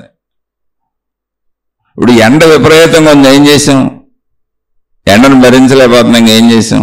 ప్రత్యామ్నాయాలు ఎత్తుక్కున్నాం అంతే. నీడకి వెళ్దామా, గొడుగు వేసుకుందామా, లేకపోతే ఫ్యాన్ వేసుకుందామా, కుదిరితే ఏసీ కొనుక్కుందాం, ఇంతే. ఎండనేం చేయలేంగా, అలాగే చలినేం చేయలేంగా. ఇప్పుడు తుఫాన్లు వచ్చేస్తున్నాయి, సునామీలు వచ్చేస్తున్నాయి, భూకంపాలు వస్తున్నాయి, ఏం చేయగలం? అసలు ఒకసారి ఆలోచించండి. ఏమీ చేయలేము అన్నప్పుడు మనం అసలు ఏమన్నా ప్రయత్నించామా? భూకంపాలు రావచ్చు, ఇప్పుడు మనం పడుకొని మెలుకొని ఎప్పుడు రోడ్ల మీద నుంచుంటున్నాం, భూకంపం వస్తే ఇల్లు కూలిపోద్దామని నుంచోంగా. అవి ఎప్పుడు చెప్పొస్తుందా? భూకంపం, సునామీలు చెప్పొస్తాయా, తుఫాన్లు చెప్పొస్తాయా? వర్షం వస్తే పిడుగులు పడతా ఉంటాయి, ఎక్కడికి పారిపోదాం? మనం ఏమీ చేయలేని దాన్ని వదిలేసాం. అలాగే ఇక్కడ కూడా వదిలేయడం నేర్చుకోవచ్చుగా. వాళ్ళని ఎందుకు పట్టించుకుంటున్నారు అంటే, నేను ఆ పని చేయాలిగా అంటే, అసలు ఆ పని చేయడానికి ఇంకా మనం వెళ్ళింది ఏదైనా టైంలో, ఆ పీరియడ్లో, ఉదయం నుంచి సాయంత్రం వరకు పనులు ఉంటే చేయటమే. అసలు మన మనసు మళ్ళీ చదువుతున్న ఎదుటి వాళ్ళు తప్ప రైట్ అనేది పాయింటే కాదు. మన మనస్సుకు ఎప్పుడైతే అవసరం ఉందో ఆ అవసరం ఉన్న చోట ఎదుటివారి ఆధిపత్యాన్ని అంగీకరించటం అనేటువంటి వినయం ముందు మనలో ఉండాలి. ఎందుకంటే ఒక చోట పనిచేసే చోట ఎప్పుడు మనకంటే వేరేవాళ్ళు ఉంటారు. నిరంతరం మన బొజ్జగించి మనల్ని దువ్వి నీ అంతటోళ్ళు లేరని ఎవరూ చెప్పరు. అసలు ఇంట్లో తల్లిదండ్రులు కూడా చెత్త కొడతారంటే, ఇందాక హిరణ్యకశిపుడు చెప్పింది అదేగా. సొంత కొడుకుని చంపేయాలనుకున్నాడు. ఇక్కడ బాధ లేని వాళ్ళు ఎవరు? అసలు బాధ లేని వాళ్ళు ఎవరు? శ్రీరామచంద్రుడికి ఏం జరిగింది? తన సొంత కుటుంబమేగా బయటకు పొమ్మంది, అడవులకు పొమ్మంది. ఎవరు? అన్ని వదిలిపెట్టి శ్రీరామచంద్రుడిని తన సొంత కుటుంబ సభ్యులే. అలా అని శ్రీరామచంద్రుడికి అండగా వెళ్ళింది ఎవరు? తన సొంత కుటుంబ సభ్యుడే లక్ష్మణుడు. అందు మంచి చెడు రెండూ ఉంటాయి జీవితంలో. ఈ రెండు సాగటమే జీవితం. అయితే ఇలాగే ఎందుకు సాగుతుంది అన్నప్పుడు మళ్ళీ చెబుతున్నా, మనం మాట్లాడుకుంటున్న శీర్షికలు ఏవైనా మీ కష్టాలు పోతాయని కానీ, మీ బాధలు పోతాయని కానీ, మీ కన్నీళ్లు పోతాయని కానీ, అసలు మహిమలో మాయలు అద్భుతాలు జరుగుతున్నాయని కానీ, జరుగుతాయని కానీ, మిమ్మల్ని ఎవరో రక్షిస్తారని కానీ నేను ఎప్పుడూ చెప్పట్లా. అలాంటి నమ్మొద్దని చెబుతున్నా. నిన్ను నువ్వు తెలుసుకో, నిన్ను నువ్వు మార్చుకో, ఎందుకంటే దారి లేదు. ఉన్నదారి ఇదే. ఏంటి? నీ ఆలోచన విధానంలో విశాలత్వాన్ని పెంచుకో. ఇప్పుడు నేను ఇబ్బంది పెడుతున్న వాళ్ళు, నీ పై వాళ్ళు ప్రపంచంలో ఎప్పుడూ ఉంటుంది. అసలు ఒకటి కింద పని చేయడమే ఇబ్బంది, ఒకటి కింద పని బతకాల్సి రావడమే మహా ఇబ్బంది. ఏం చేస్తాం? మన కింద బతికే వాళ్ళు ఎలా ఉన్నారు చూడండి. అసలు మన కింద మనం ఎవరో ఒకళ్ళని ఏదో ఒకటి చెబుతూ ఉంటాం, ఏదో ఒకటి మాట్లాడుతుంటాం, ఏదో ఒకటి చేస్తుంటాం. అసలు వాళ్ళతో మనం ఎలా ఉన్నాం చూడండి. ఈ స్ట్రెస్తో ఇంట్లో గొడవలు అవుతున్నాయంటే అక్కడ మనకు సాగింది కాబట్టి సాగించుకుంటున్నాం. గొడవ అవ్వాలంటే ఇద్దరు మాట్లాడాలిగా. అంటే ఇక్కడ స్ట్రెస్ని తీసుకెళ్ళి అక్కడ ఒలకపోస్తున్నాం. అక్కడ ఒలకపోస్తున్నామంటే అర్థం ఏంటి? మనం అక్కడ సౌమ్యంగా లేము. అలాగే మన పైన ఉన్నటువంటి ప్రిన్సిపాల్ లేదా అలా ఏడిపిస్తున్న వాళ్ళు, వాళ్ళది ఎక్కడో స్ట్రెస్ని తెచ్చి మీ మీద ఒలకపోస్తున్నారు. మీరు ఇక్కడ స్ట్రెస్ని తీసుకెళ్ళి ఇంటికాడ ఒలకపోస్తున్నారు. వాళ్ళు అక్కడ స్ట్రెస్ని తీసుకెళ్ళి ఇంకోళ్ళ మీద ఒలకపోస్తారు. ప్రపంచం అంతా ఇదే జరుగుతుంది. ఇప్పుడు ప్రిన్సిపాల్ వైపు స్ట్రెస్ ఉండదా? ఉంటుందిగా. వాళ్ళకు ఉండే స్ట్రెస్ వాళ్ళకు ఉంటుందిగా. ఆ స్ట్రెస్లో పాపం అది మీ మీద ఒలకపోస్తున్నారు తెచ్చాళ్ళు. మీరు దీన్ని తీసుకెళ్ళి ఇంటికే ఒలకపోస్తున్నారు. అలా నేను ఇంకోళ్ళ మీద ఒలకపోస్తాను, ఇంకోళ్ళ మీద ఒలకపోస్తారు. దీన్ని సైకాలజీలో సూట్ కేస్ థియరీ అని చెబుతారు. సూట్ కేస్ థియరీ అంటే ఏంటంటే, మనం ఆఫీస్కి వెళ్ళాం, ఏదో పని చేస్తున్నాం. ఆఫీసులో బాసు మనకు కేకలేసాడు. ఏదో విషయం వచ్చి ఇప్పుడు మన సోదరికి జరిగినట్టు. కానీ మన అందరికీ జీవితంలో ఎక్కడో చోటు జరుగుతుంది. ఆఫీస్ కాకపోతే ఇల్లు అనుకోండి, భర్త అనుకోండి, భార్య అనుకోండి, ఎవరో ఒకళ్ళు మిమ్మల్ని ఇబ్బంది పెట్టేవాళ్ళు భావించుకోండి అక్కడ. ఇప్పుడు అతను ఆ బాసు అన్న మాటలన్నీ లోపల ఉండిపోయినాయి. బాధ కలిగింది. యజమాని బాసు కాబట్టి ఎదురు చెప్పలేకపోతున్నాం. కానీ ఆ లోపల బాధతో అవన్నీ లోపల మోసుకుంటూ ఆఫీస్ అయిపోయినాక ఇంటికి వచ్చాం. ఇంటికి రాగానే భార్య తలుపు తీసింది. రోజు చిరునవ్వుతో తలుపు తీస్తుంది. రోజు మనం కూడా చిరునవ్వుతో ఉంటాం చక్కగా. మన చేతిలో టిఫిన్ క్యారేజ్ అయి తీసుకుంటుంది, చిరునవ్వుతో పలకరిస్తాం. ఏదో ఏమన్నా కావాల్సిన, ఇంటికి కావాల్సిన ఏమన్నా సరుకులో పళ్ళు పొలాలు పట్టుకొస్తే ఎదురొచ్చి తీసుకుంటుంది, నవ్వుతూ ఇస్తాం. రెండు అంటది. చక్కగా కూర్చోండం, కాఫీ టీ ఏదో తెచ్చేస్తుంది, కాస్త మంచినీళ్ళు వేస్తుంది, తాగుతాం, కబుర్లు చెప్పుకుంటాం. రోజు జరిగేది అది. కానీ ఈరోజు బాస్ తిట్టాడు. ఆ బాస్ తిట్టిన బరువుతో బయలుదేరాను. దారిలో ఇంట్లో కొనాల్సినవి వదిలేశాను. గుర్తున్నాయి. గుర్తులేక కాదు, కోపం వచ్చి గుర్తులేక కాదు. కొంతమంది కోపంలో గుర్తులేక వదిలేయచ్చు, కొంతమంది కోపంలో గుర్తుండి కొనకపోవచ్చు. అదవ చాకరీ. ఇప్పుడు ఈ సంసారానికి రోజు చాకరీ చేస్తున్నాను, నా దరిద్రపు చాకరీ అయింది. ఆఖరికి ఆ పిచ్చనాయాలతో కూడా, అంటే బాసుని మూర్ఖుడు. అసలు అడిగి తెలివి వచ్చిందా, పాడు వచ్చిందా, పోస్ట్ ఊరికినే వచ్చింది అడిగి. నా అంత తెలియగలడు ఆడనన్నానే అంత టూడా. అదేగా మీరు అహంకారం, కోపం ఎందుకు వచ్చింది? ఆడనన్నానే అంత టూడా, నాకంటే తెలియగలడా అన్నప్పుడు కోపం వస్తుంది, మనకు బాధ వస్తుంది. లేదు మన పైన వాడు, ఇప్పుడు మా నాన్న అన్నాక నన్ను తిట్టకుండా ఉంటాడా? నేనేదో పొరపాటు చేస్తా, పెద్ద అయింది కదా. మా అమ్మ అన్నాక నన్ను తిట్టకుండా ఉంటుందా? మాకు పెద్దవాడు కదా, చిన్నప్పటి నుంచి పెంచి పెద్ద చేస్తుంది, ఏదో నాది పొరపాటు అయి ఉండొచ్చు. మా అన్నయ్య అన్నాక తిట్టకుండా ఉంటాడా? నేను చేసిన దానికి, నాకు అర్థమైన దానికంటే మా అన్నయ్య కొంచెం ముందే పుట్టాడు, 4 ఏళ్ళు, ఆయనకి ఇంకెక్కువ అర్థమవుద్ది కదా. మా అక్కకి ఇంకొంచెం ఎక్కువ అర్థమవుద్ది కదా. ఒక మాట అనకుండా ఉంటారా? పెద్దవాళ్ళు ఏదో ఒక మాట అంటారు కదా. మనం వినయంగా వాళ్ళకి అవసరమైనవి చేయాలి కదా. అసలు మీకు ఉద్యోగం ఎందుకు ఇచ్చారు? అక్కడ చేయటానికేగా, వాళ్ళ మాట వినడానికేగా ఉద్యోగం. కానీ బాసులు తిట్టినప్పుడు, యజమానులు తిట్టినప్పుడు, ఏమైనా ఇంట్లో భర్త యజమానిగా ఉంటే భార్యకి విపరీతమైన ఇది వచ్చేస్తుంది. భర్త మాట అన్నాడండి. అలా రోజులు నెలలో మాట్లాడుకొని భార్యాభర్తలు నాకు తెలుసు. ఈ భార్య అసలు ఆ భర్తని దుర్మార్గుడుగా, రాక్షసుడిగా చుట్టూ చిత్రీకరించి చూపిస్తూ ఉంటుంది. కానీ ఆ ఇల్లు వదిలిపెట్టిపోదు, ఎందుకంటే బయటకు వెళ్తే గడవదు. అలానే ఆ భర్త కింద ఉండటం ఇష్టం లేదు, ఎందుకంటే ఆధిపత్యాన్ని ఒప్పుకోవటం ఇష్టం లేదు. అటు సంపాదించుకొస్తున్నాడు, పెడుతున్నాడు, అన్నీ చేస్తున్నాడు. అలానే భార్యను తిట్టట్లే నేను. భార్య కూడా భర్తతో సమానంగా కష్టపడుతుంది. అలా కొంతమంది భార్యాబాధితులు ఉంటారు. పాపం సహనంగా, ఓర్పుగా, ప్రేమగా ఉంటారు, ఏదో చేస్తూ ఉంటారు. కానీ భార్య భర్తని విపరీతమైన డామినేట్ చేసేస్తూ ఉంటుంది. ఆడు కూడా బయటికి వెళ్ళి పాపం స్నేహితుల దగ్గర కూర్చొని సిగరెట్లు కాలుస్తూ మందు కొడుతూ లేకపోతే పార్కుల్లోనూ సినిమా హాల్లోనూ మా ఆవిడ చంపేస్తుందని చెప్పుకుంటూ బాధలు పడతా ఉంటాడు. అలాంటి భార్యాబాధితులందరూ ఇంటికి లేటుగా వస్తుంటారు. భర్త బాధితులైనటువంటి స్త్రీలందరూ కూడా చుట్టుపక్కల వాళ్ళందరికీ, తమ చుట్టూ ఉన్న వాళ్ళందరికీ తమ భర్త అంత ఎదవలేడని ఏదో ఒక రూపంలో ప్రూవ్ చేస్తూ ఉంటారు. భర్తకి సహకరించరు, ఏదోటి అలా చూపిస్తూ ఉంటారు దాన్ని. ఇవే ఘర్షణలు ఇంకేమున్నాయి? అందరి కుటుంబాల్లోనే ఇడిచినాయి. ఆ కుటుంబంలోనే ఉన్నప్పుడు కాలేజీలు ఉండవా, రోడ్డు మీద ఉండవా, వృత్తి వ్యాపార ఉద్యోగాల్లో ఉండవా? కానీ దీన్ని సూట్ కేసు థియరీ అని చెబుతారు సైకాలజీలో. ఏంటంటే ఎక్కడో ఎవరి ద్వారానో నీకు బాధ కలిగింది, ఇప్పుడు చెప్పుకున్నాక బాస్ ద్వారా. అందుకని దారిలో ఇంటికి కావాల్సిన సరుకులు కొనాల్సినవన్నీ మర్చిపోయాడు లేదా గుర్తుండి వదిలేశాడు. తీవ్రమైనటువంటి అదే ఆలోచనలో ఉన్న వాళ్ళు మర్చిపోతారు. అంటే ఇంకా దాన్ని అమరేసేసుకుంటూ ఉంటారు. నన్ను అంత అంటాడా అంత అంటాడా అంత అంటాడా అని. అంటే వాడికంటే నేనే తెలియగలవాడిని అనే భావన, లేదా నేనే తెలియగలదాన్ని అనే భావన, లేదా నన్ను బాగా చూడాలి ప్రేమగా చూడాలి అనే భావన, వాళ్ళు నాకు చెప్పే అంతటోళ్ళ అనే భావన, చెప్పే అంతటోళ్ళు కాబట్టి ఆ పోస్ట్ వచ్చింది. మీకు కోపం రావచ్చు నా మీద, నో ప్రాబ్లం, మీరు తిట్టుకోండి కావాలంటే నన్ను, కానీ వాస్తవ సత్యం ఇంతే. అలాంటి పోస్ట్ వచ్చింది కదా అని వాళ్ళు మంచిగా కూడా ఉండొచ్చు, లేదా వాళ్ళు మంచిగా చెబుతున్నా కూడా ఆధిపత్యాన్ని అంగీకరించిన మనస్తత్వం మంది అయి ఉండొచ్చు, లేదా నిజంగా వాళ్ళు చెడ్డవాళ్ళు అయి ఉండొచ్చు. అన్ని రకాల వాళ్ళు ఉంటారు ఇక్కడ. నాకు తెలియదు కాబట్టి అన్ని రకాల కోణాలు చెబుతున్నా. ఇప్పుడు ఆ ఇంటికి వచ్చే సరుకులన్నీ మర్చిపోయారు కొందరు. మర్చిపోయిన వాళ్ళు ఎవరు? తీవ్రంగా ఆలోచించేసుకుంటున్నారు.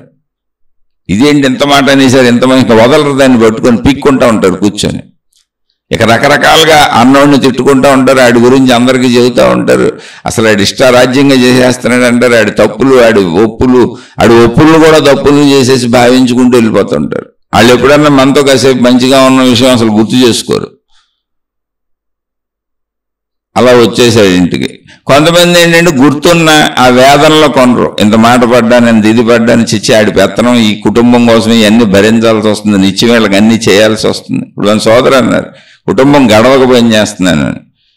అందరూ గడవక అవసరాలకే పని చేస్తున్నారు, లేకపోతే అసలు ఎవడో పని చేయడు భూమి మీద, ఎవరు పని చేయరు. నేను ఈ ఉపన్యాసాలు చెప్పేది కూడా ఆధ్యాత్మికతలో గడవక చెబుతున్నాను. జీవితకాలం మౌనం పెట్టుకొని ఇంట్లో కూర్చొని మొత్తం నాలోకి నేను వెళ్ళిపోలేక, ధ్యానంలోనూ తపస్సులోనూ మౌనంగా కూర్చోలేక, జీవితకాలం మౌనం పెట్టుకున్నా కానీ మౌనంగా కూర్చోలేక, బయట వాళ్ళని వదిలేసి ఇంట్లోనే కూర్చొని ఇదిగో మీతో ఇలా మాట్లాడుకుంటున్నాం ఉండలేక, ఇదే కొంచెం ఈ భావాల్లో ఉందాం. ఎందుకని కూర్చోలేకపోతున్నా, పూర్తిగా నాలోకి నేను వెళ్ళలేకపోతున్నా, అంత సమర్థత నాకు రాలా. అందుకే నేను సామాన్యుడిని అని చెబుతున్నా. ఓ రమణ భగవానులా తనలో తాను ఉన్నట్టు నేను ఉండలేకపోతున్నా. ఓ బుద్ధ భగవానుడు ప్రశాంతంగా తనలో తాను ఉన్నట్టు నేను ఉండలేకపోతున్నా. నేను మామూలు మనుషులనే ఇడిసా. అందుకని ఉండలేక మీతో ఈ మాటలు పంచుకుంటున్నా. ఆ ఉండే స్థితి వస్తే ఎప్పుడు వస్తుందో భగవంతుడు, లేదా ఈ సృష్టి ఎప్పుడు అనుగ్రహిస్తే అప్పుడు పూర్తి మౌనంగా ఉండిపోదాలని నాకు కూడా కోరికగా ఉంది. కానీ నా కోరిక ఫలించట్లా. అందుకని ఉండలేక ఇలా మాట్లాడుతున్నా. అలా ఒక ఉండలేని స్థితి. ఇప్పుడు బాస్ ఏదో తిట్టాడు, ఇంటికి వస్తున్నాం, సరుకులు తేవాలని గుర్తుంది, కానీ చికాకేసి తీసుకురాకుండా వచ్చేస్తారు ఇంటికి.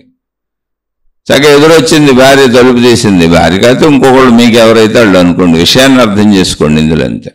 తలుపు తీసింది, రోజు క్యారేజ్ అవన్నీ భార్య చేతికి ఇస్తాం, వాళ్ళు ఇసురు కొట్టాం పక్కన ఉన్న సోఫాలోకి, ఆ చెప్పులు అక్కడ ఇసురు కొట్టాం.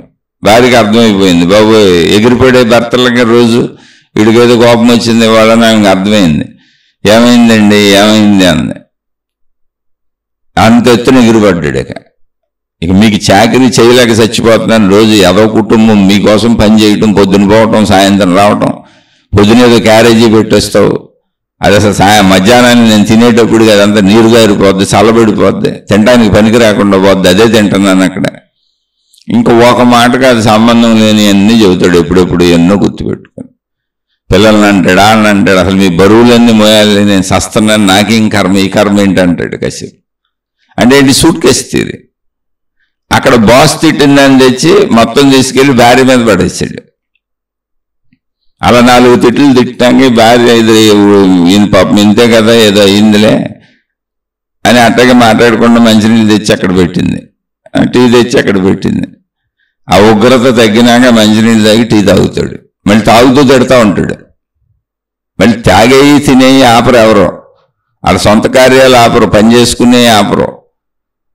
అయిపోయింది. ఇప్పుడు ఇదేమైంది, కోపం ఎక్కడికి వచ్చింది? బాసు తిట్టాడు, బాసు తిట్టింది ఈయన వచ్చి ఇంట్లో ఇలా ఆవిడ మీద పడేసాడు. అసలు బాసు ఎందుకు తిట్టాడు అంటే మళ్ళీ వెనక్కి బాసు దగ్గరికి వెళ్ళాలి. ఆడి పైవాళ్ళ ప్రెషర్ తట్టుకోలేక ఆ పైవాళ్ళు బాసుని తిట్టారు. ఆ పని ఏదో సక్రమంగా అవ్వాలనో అవ్వలేదనో ఇంకోటో ఏదో సంథింగ్, ఆ పైవాళ్ళ ఒత్తిడి బాసు మీద ఉంది. లేదా ఇప్పుడు బాస్ కాదు సోదర కాలేజీ అన్నారు, ఆ కాలేజీకి సంబంధించి ఎన్నో సమస్యలు ఉంటాయి, ఓ ప్రిన్సిపాల్కి బోల్డ్ సమస్యలు ఉంటాయి. అసలు పిల్లలందరూ నానా గొడవలు చేసేది కూడా సమస్య. రోజు వాళ్ళకి ఎవడు కుదురుకుంటాడు అక్కడ, రోజు బోల్డ్ సమస్యలు చెబుతారు ప్రిన్సిపాల్కి వచ్చి. చుట్టూ ఉన్న టీచర్లు కానీ పిల్లలు కానీ మొత్తం ఇన్స్టిట్యూషన్నే చూడాలి కదా వాళ్ళు. అసలు ఇన్స్టిట్యూషన్ చూడటమే ఒత్తిడిగా ఉంటుంది వాళ్ళు. అలా ఆ బాస్కి వచ్చిన ఒత్తిడి ఏదో కారణం చేత ఆ బాస్ పెళ్ళం ఏదో తిట్టింది అనుకుందాం కదా, చెప్పేముంది పోనీ.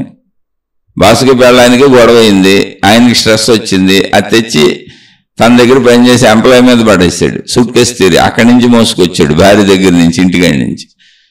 అది తన వర్కర్ మీద పడేసాడు. ఈయన ఇంటికి తీసుకొచ్చి వీళ్ళ ఆవిడ మీద పడేసాడు. ఇప్పుడు వీళ్ళ ఆవిడకి మళ్ళీ మొదలైంది, చూసావు ఎన్ని మాటలు అన్నాడు, ఏమన్నాడు, పోషిస్తున్నాను అన్నాడు, అయ్యి అన్నాడు, ఇయ్యి అన్నాడు. ఆడెవడో ఆఫీసులో తిడతాం ఏంటి, ఈయన వచ్చి మా మీద పడటం ఏంటి, గోలేంటి అని ఈవిడికి అనిపించింది.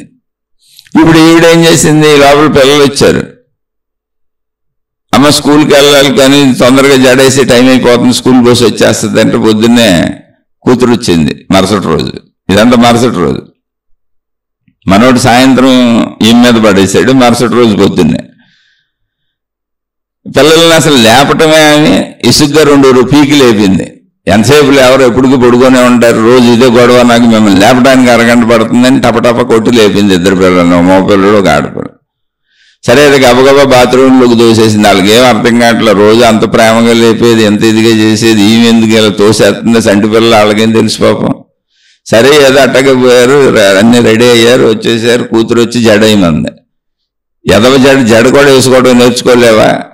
జడలు కూడా రోజు నేనే వేయాలి, పొద్దున్నే మీకు జడలు వేయాలి, మీకు టిఫిన్లు క్యారేజీలు పెట్టాలి, మీకు టిఫిన్లు చేసి పెట్టాలి, ఆయనకి క్యారేజీ పెట్టాలి, చచ్చిపోతానని నేను లేచిన కాడి నుంచి అని అరుపులు కేకలు మొదలెట్టింది. ఇవన్నీ ఎవరి మీద వేస్తుంది?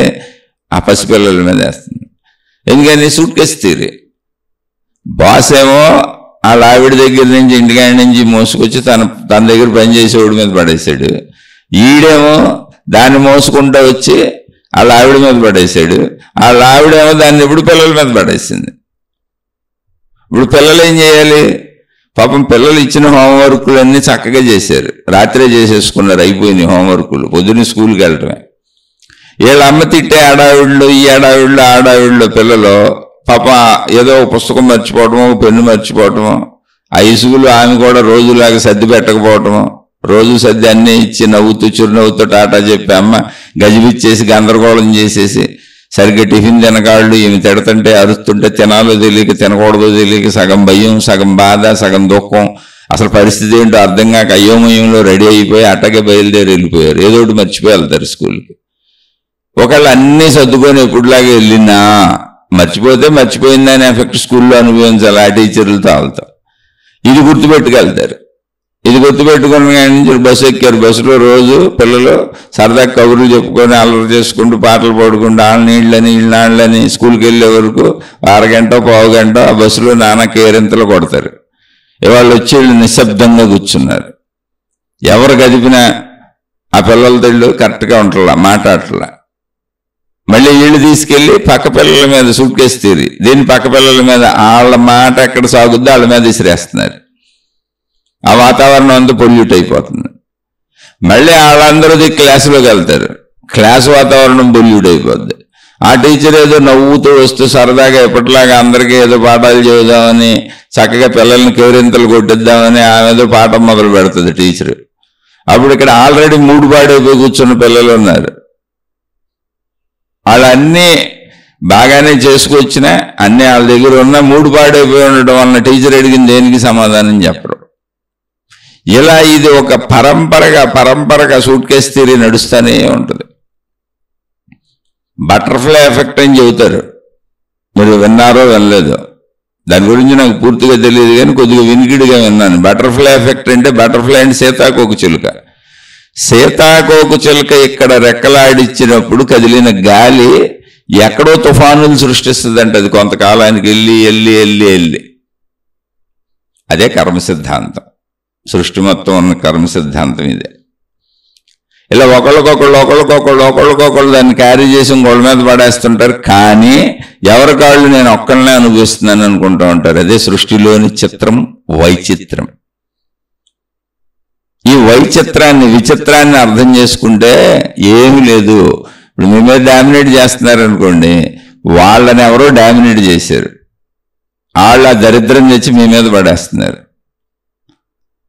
అది మీకు అర్థమైంది అనుకోండి, మీరు ఆ దరిద్రాన్ని అక్కడికి ఆపేయచ్చు. ఇప్పుడు పొరపాటున సాయంత్రం అడుసు తొక్కనేల కాలు కడగనేల అని పొరపాటున మనం రోడ్డు మీద నడిచి వెళ్తున్నామండి. ఏ ఆవో పేడేసింది, ఏ గేదో పేడేసింది, లేకపోతే ఏ కుక్కో అక్కడ మల విసర్జన చేసింది, చూడకుండా తొక్కేసాం. అది జరుగుతూ ఉంటాయి రోడ్ల మీద చాలాసార్లు. ఇప్పుడు ఏం చేయాలి? ఎవరిని తిడతాం? అవి కుక్కలు, అవి గేదలు, అవి ఆవులు, వాటికి తెలియదుగా. జాగ్రత్తగా మనం కొడుక్కోవాలి. అలాగే ఎవడో మన మీద ఇసిరిపాడేసాడు, మన పయ్యోడో మన బాసో, కానీ వాడు మన పైనోడు కనుక వాడికి బాధలు ఉంటాయన్న ఆలోచన అసలు మనకు రాదు. వాడు మనల్ని బాధ పెడుతున్నాడు అనుకుంటాం. వాడు మనల్ని బాధ పెడుతున్నది వాడుకున్న బాధల వలన. ఇలా ఎప్పుడు ఎవరి స్థాయిలో వాళ్ళకి అన్నీ ఉంటాయి. ఎందుకంటే శరీరం ఉన్న ప్రతోడికి, మనసు ఉన్న ప్రతోడికి, ఈ ప్రపంచంలో బతికే ప్రతోడికి ఆడు పయ్యోడు ఉంటాడు. ఎవరో లేకపోతే ఇంటి కుటుంబ సభ్యులు చాలండి, మొగుడు పెళ్ళని చాలు రణరంగానికి. మొగుడు పెళ్ళాలి చాలు, జీవిత కాలం నరకం. ఇద్దరు ఘర్షణలు పడతానే ఉంటారు. ఎవరైనా జ్ఞానంతో సర్దుకుంటారేమోనని ఇది ఆధ్యాత్మిక శీర్షికలు చెబుతున్నా, అంతే, అంతకంటే ఉంది. సర్దుకుంటే మీరే హాయిగా ఉంటారు. పోన్లే మా ఆయనే కదా, పోన్లే మా ఆవిడే కదా, పోన్లే నాలంటోళ్ళే కదా, పోన్లే వాళ్ళకేదో ఒత్తిడి ఉంటుందిలే అనుకుంటే కొన్నాళ్ళకి ఆ ప్రిన్సిపాల్ మీద మంచోడు అయిపోతాడు. ఎందుకంటే మీరు ఎదురు తిరగకుండా మీరు దుఃఖపడి మళ్ళీ వాళ్ళకి ఎదురు తిరిగిన చేష్టలను ఇంకా రెచ్చగొడుతుంటాయి. ఇప్పుడు మనం ఏం చేస్తాం? బాస్ తిట్టాడు అనుకోండి, ఆ బాస్ మీద కోపాన్ని ఎన్ని రోజులు వ్యక్తపరుస్తాం. పనుల్లోనూ ఆటల్లోనూ, ఆ పనులు పాడు చేయటంలోనూ, ఆడి గురించి అది ఇది అని చుట్టూ ఉన్న వాళ్ళందరికీ చెప్పడంలోనూ, అవి చేసి ఇంకా మనం ఆ విరోధ తత్వాన్ని పెంచుకుంటూ ఉంటాం, శత్రుత్వాన్ని పెంచుకుంటూ ఉంటాం, మన మనసులోనూ పెంచుకుంటాం. మనసులో ఎప్పుడైతే పెరిగిందో చర్యల్లో బయటకు వచ్చేస్తుంది. అందుకని ఆధ్యాత్మికతలో క్షమాగుణం కావాలన్నారు. క్షమాగుణం అంటే ఏంటి? ఎదుటోడు చేసిన దాన్ని, తప్పును క్షమించటం. వాడు మనకు పైవాడా మనకు కిందవాడా అనేది ప్రాబ్లమే కాదు. క్షమిస్తే ఆ విషయం అక్కడ క్లోజ్ అయిపోద్ది. క్షమించలేకపోతే సూట్ కేస్ థియరీలో దాన్ని క్యారీ చేసుకుంటూ వెళ్ళిపోతుంటాం. మళ్ళీ మనం క్యారీ చేస్తూ దాన్ని రియాక్షన్ ఇస్తూ ఉంటాం, రియాక్ట్ అవుతూ ఉంటాం. దానికి రియాక్ట్ అయ్యి వాళ్ళ గురించి అక్కడ మాట్లాడి ఇక్కడ మాట్లాడే పనులని ఈ చేసి అవి చేసి వాళ్ళ దగ్గరికి వెళ్ళినప్పుడు పెడసరంగా సమాధానాలు చెప్పి సరైన సమాధానాలు చెప్పకాలు చెప్పిన పనులు సరిగ్గా చేయక వాళ్ళకి అర్థమైపోతూ ఉంటుంది వీళ్ళు మాకు కరెక్ట్గా లేరు మాకెందని. అప్పుడు వాళ్ళు ఇంకా మనకు వ్యతిరేకంగా ప్రవర్తిస్తారు. మనం ఇంకా శత్రుత్వాన్ని పెంచుకొని, ఇంకా దుఃఖాలు పెంచుకొని, ఇంకా బాధలు పెంచుకొని, ఇంకా కష్టాలు పెంచుకొని, ఇంకా కన్నీళ్ళు, అంటే ఇవే మానసికంగా పెంచుకొని, ఇదిగో నాలాంటి ఉన్న ప్రశ్న అడిగే వరకు వస్తుంది. నువ్వేదో 4 మంచి మాటలు చెబుతున్నావు, ఆ దేవుడు ఎక్కడ ఏడిసాడు, ఆ నేచర్ ఎక్కడ ఏడిసింది, ఇవన్నీ ఎక్కడ ఏడిసింది, అసలు ఇదంతా ఏంటి, గందరగోళం ఏంటి, నువ్వేదో చెబుతావు లేక తెగుతానికి ఏముంది, పొద్దున్నే వచ్చి మళ్ళీ నీ శీర్షికలు పెట్టి మా బుర్ర తిన్ను, మా బుర్ర తినడానికి శీర్షికలు పెడుతున్నావు అనేంత స్థితికి వచ్చేస్తాం. శీర్షికలు పెడతానికి నేను అసలు ఎవరు బుర్ర తినడానికి మీరెవరో నాకు తెలుసా అండి? మీరు విని నా బుర్ర తింటున్నావా అనే దానికి అసలు అర్థం ఉంటుందండి ఎక్కడన్నా? మీరెవరో నాకు తెలుసా? ఎవరైనా ఇతరులకు చెడు చేద్దామని ఎవరిని చెబుతారు అసలు? అంటే ఏంటి, మన యొక్క దుఃఖం ఎలా ఉందంటే మనకు మంచి చెప్పేవాడు కూడా, మంచి చేసేవాడు కూడా బుర్ర తినేవాళ్ళ కనపడుతున్నాడు, మన ఇబ్బంది పెట్టేవాళ్ళ కనపడుతున్నాడు. ఈ నేచర్ ఈజ్ ఆల్వేస్ రైట్, ఈ గాడ్ ఈజ్ ఆల్వేస్ రైట్, ఎక్కడ ఏడిసింది అసలు, ఇదంతా ఇలా ఎందుకు ఏడిసింది అసలు, ఈ భావాలు ఎందుకు పుడుతున్నాయి అలా అనిపిస్తుంది. ఇదంతా ఏంటి, ఎవడేడమన్నాడని. ఇదంతా ఏంటో అర్థం చేసుకుంటే అనిపించదో, అర్థం చేసుకునే వరకు ఇలాగే ఉంటుంది స్టోరీ. నేను మనిషిని, నేను శరీరాన్ని అనుకున్నంత వరకు స్టోరీ ఇంతే. పోనీ అలా అనుకున్నా పర్వాలేదు, ఇప్పుడు ఈ స్ట్రెస్ని తీసుకెళ్ళి మా ఇంటికాడ పడేస్తున్నాను అన్నారే, దాన్ని అర్థం చేసుకోండి చాలు. ఇప్పుడు ఈ స్ట్రెస్తో మా కాలేజీలో స్ట్రెస్తో ఇంటికాడ గొడవలు అవుతున్నాయి అన్నారు. ఎందుకని మీరు మీ ఒత్తిడిని తీసుకెళ్ళి మీ ఇంట్లో వాళ్ళతో గొడవలు పడుతున్నారు. అలానే ఇల్లు గడవదు, పని చేయాల్సిందే. మీలాగానే ఆ ప్రిన్సిపాల్కి ఇల్లు గడవటం కోసమే పనిచేస్తున్నాడు. ఆ ప్రిన్సిపాల్కి సంబంధించిన వాళ్ళందరూ వాళ్ళ ఇల్లు గడవటం కోసం జీతాల కోసమే పనిచేస్తున్నారు. మీకంటే క్వాలిఫికేషన్ ఎక్కువ ఉంది కాబట్టి వాళ్ళకి పై ఉద్యోగాలు వచ్చినాయి, వాళ్ళకంటే క్వాలిఫికేషన్ తక్కువ ఉంది కాబట్టి మీకు కింద ఉద్యోగాలు వచ్చినాయి. మన పైయోడిని అధికారాన్ని గౌరవించడం, మన పైయోళ్ళు చెప్పినట్టు చేయటం అనేది మన ధర్మం. వృత్తి వ్యాపార ఉద్యోగాలలో అది ధర్మం. నాకు అలా చెబుతాడా, నాకు ఇలా చెబుతాడా, నన్ను అలా చేయమంటాడా, నన్ను ఇలా చేయమంటాడా అంటే చేయాల్సిందే, అన్ని చేయాల్సిందే. నువ్వు చేయకపోతే మనకు అసలు వృత్తి వ్యాపార ఉద్యోగాలు ఎలా సాగుతాయి? అందరికీ పైన ఎవరో ఒకళ్ళు ఉంటారుగా, ప్రతి మనిషికి దాని పైళ్ళు ఉంటారుగా, వాళ్ళ ఒత్తిడి వాళ్ళకు ఉంటుందిగా. మీ ఒత్తిడి ఎలా మీరు గుర్తించి ఆ ఒత్తిడిని తీసుకెళ్ళి ఇంటికాడ పడేస్తున్నాను, వీళ్ళందరి వల్ల నా ఇంట్లో గొడవలు అయిపోతున్నాయి, నాశనం అయిపోతున్నాయి అనుకునే బదులు ఆ ఒత్తిడిని అక్కడ వదిలేసి మీ ఇంట్లో వాళ్ళతో హాయిగా ఉండొచ్చుగా. అది మీకు ఎలా కుదరటం లేదో సేమ్ అలాగే మీ ప్రిన్సిపాల్ ఆ పక్కన ఉన్న బ్యాచ్ అందరికీ కూడా వాళ్ళ ఒత్తిళ్లు తెచ్చి మీ మీద పడేస్తున్నాడు, వాళ్ళకి కుదరట్లేదు. సూట్ కేస్ థియరీ, సైకాలజీలో మానసిక శాస్త్రంలో సూట్ కేస్ థియరీ. అందరూ ఒకళ్ళ మీద ఒకళ్ళు పడేస్తున్నారు. ఇలా నా మీద ఈ శీర్షికలు చెబుతున్న నా మీద పడేసేవాళ్ళు బోళ్ళు మంది ఉంటారు, తెచ్చి వెళ్ళి నాకు కామెంట్లు పెడుతుంటారు. మంచిగా బతకడం ఎక్కడ కుదురుద్దండి అని. మంచిగా బతకపోతే చెడ్డగా బతకండి, చెడ్డగా బతికితే కర్మఫలం మీరే అనిపిస్తారు, అంతే. ఏముంది అందులో? అసలు మీరు ఎవరో కూడా నాకు తెలియదుగా, మీరేని కాదు ఎవరు వింటున్నా అందరికీ చెబుతున్నా. ఇదే suit case theory. Suit case theory అంటే ఏంటంటే ఎవడు కనబడితే ఆడి మీద వేసేస్తాం. ఇప్పుడు ఏదో 4 శీర్షికలు చెబుతున్నాడు, ఏదో చెబుతున్నాడు కాబట్టి మంచిగా ఉండమంటున్నాడు కాబట్టి మంచిగా ఉండమని ఎవరికి చెప్పాను? అసలు మీరు ఎవరో నాకు తెలుసా? నేను ఊరికి చెప్పి యూట్యూబ్లో బారేసాను. ఎందుకని నా అనుభవం చెబుతున్నా, మంచిగా తప్ప ఇంకో దారి లేదు ఇక్కడని చెబుతున్నా. నేను చెప్పడం ఏంటి, ప్రపంచం అంతా చెప్పుద్ది మంచిగానే బతకమని, సత్యంగానే బతకమని, ధర్మంగానే బతకమని. అన్యాయం చేయండి, అక్రమం చేయండి, అధర్మం చేయండి అని ఎవరు చెబుతారు? అసలు చట్టాలు పెట్టింది ఎందుకు? పోలీసులు ఉందెందుకు? కోర్టులు ఉందెందుకు? న్యాయ వ్యవస్థలు ఎందుకు? మిలిటరీలు ఉందెందుకు? ఇవన్నీ ప్రజలు మంచిగా ఉండబోతే శిక్షించడానికే కదా. మరి మంచిగా ఉండమనే అర్థం, ఉండబోతే శిక్షిస్తామని మొత్తం గవర్నమెంట్లో చెబుతున్న వ్యవస్థ మనం అలా ఏర్పాటు చేసుకున్నాం. మన ధార్మిక వ్యవస్థ, మంచి వ్యవస్థ, సత్య వ్యవస్థ. మనుషులు అలాగే బతకాలి, జంతులోకంలో బతకూడదు. కానీ సూట్ కేస్ థియరీ ఆ మంచి చెప్పేవాడి మీద పడేద్దాం అనిపిస్తుంది. అంటే మీరు కాదు, నాకు బోల్డ్ మంది కామెంట్లు పెడతా ఉంటారు, నీకేమైనా నువ్వు చెబుతావు మంచిగా ఉండమని, అందరికీ కుదురుద్దా మంచిగా ఉండడం అని. కుదరపోతే కష్టపడిపోతే చెడు చేసి వెళ్తాన్ని అనుభవించి నేనేం చేయను? నేను చెప్పటం ఏంటి, మొత్తం ప్రపంచం మంచిగా ఉండమని చెప్పుద్ది. దానికోసం మనం ఏర్పరచుకున్నటువంటి మొత్తం వ్యవస్థలను ఇప్పుడే చెప్పే పోలీసులు, కోర్టులు, ఇవన్నీ శిక్షలు ఉన్నాయి అక్కడ. అలాగే కర్మ సిద్ధాంతం అనేది సృష్టిలో ఉంది. మనం మామూలు పరిధిలో ఆలోచించుకుంటే పోలీసులు, చట్టాలు ఎలా ఉన్నాయో సృష్టి విధానం కూడా చెబుతున్నా, నాకు అర్థమైంది అది అని. మీకు అర్థం కావాలంటే అర్థం చేసుకునే ప్రయత్నం చేయండి. అర్థం కాలేదనుకోండి, మీకు ఒకవేళ అర్థం కాలేదనుకోండి, మీ ఇష్టం వచ్చినట్టు బతికేయండి, ఎవరొద్దన్నారు? అసలు వినబాకండి శీర్షికలు, చక్కగా మీకు నచ్చినట్టు బతికేయండి. ఒకవేళ మీరేమైనా సాధించగలుగుతారేమో ట్రై చేసి చూడండి, ఏముంది అందులో. అలా సాధిద్దామనే దుర్యోధనుడు సాగినంతకాలం ప్రయత్నించాడు. ఆల్రెడీ ఉన్నాయి అక్కడ స్టోరీలు.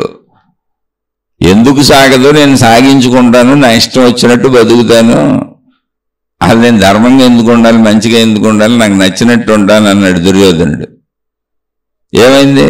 మొత్తం సకుటుంబ సపరివార సమేతంగా, బంధుమిత్ర సమేతంగా పెళ్లి కార్డులు వేస్తారు చూడండి, అలా బంధుమిత్ర సపరివార సకుటుంబ సమేతంగా ఇచ్చేసి మా పిల్లల్ని ఆశీర్వదించండి అని వేస్తారు.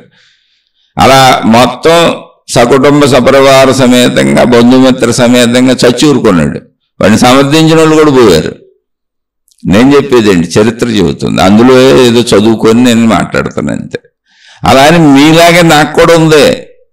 ఎందుకు మంచిగా బతకాలి, మన ఇష్టం వచ్చినట్టు బతుకుదాం, అధర్మంగా బతుకుదాం, అన్యాయంగా బతుకుదాం, అక్రమంగా డబ్బు సంపాదించేద్దాం, ఇష్టం వచ్చినట్టు సుఖపడిపోదాం, పక్కింటోడు పెళ్ళాము, ఎదురింటోడు పెళ్ళాము, ఈ పక్కింటి మొగుడో ఎదురింటి మొగుడో ఎవరైతే ఏంటి ఇష్టం వచ్చినట్టు అనుభవించేద్దాం, బతికేద్దాం అని నాకు కూడా ఉంది. కానీ అది కొట్టే చితక్కొట్టుడు గురించి నాకు బాగా తెలుసు. తర్వాత కర్మ వచ్చి చితక్కొట్టేస్తుంది. ఆ కర్మఫలాలు భరించే ఓపిక లేదు. అందుకని ధర్మంగా ఉండాల్సిందే, మంచిగా ఉండాల్సింది, ఇంకో దారి లేదు. కర్మఫలాలు అనుభవించలేం, ఆ కష్టం పడలేం. అసలు ఇప్పుడు కష్టపడుతున్నామంటేనే దానికి మహాత్ములు చెప్పింది ఏంటంటే పూర్వకృత రూపం వ్యాధి రూపేణ బాధితే. వ్యాధి అంటే ఏంటంటే శరీరానికి వచ్చే అనారోగ్యం అని కాదు. వ్యాధి అంటే శరీరానికి వచ్చే కష్టాలు కావచ్చు, మనసుకు వచ్చే కష్టాలు కావచ్చు. నీవు శరీరంతో కానీ మనసుగా కానీ నువ్వు పడేటువంటి సమస్త బాధలు వ్యాధులే. మరి ఇవన్నీ మనం ఎవరిని బాధ పెడుతున్నాం చూడండి. మరి మీరే అన్నారు అసలు ఇంట్లో ఎన్ని గొడవలు అవుతున్నాయని. అలా ఎవరికి వాళ్ళు ఇదొక సూట్ కేసు తీరి దాన్ని ఇంటికి తేబాకండి. ఆఫీసులో సూట్ కేసు ఆఫీసులో వదిలేయాలి.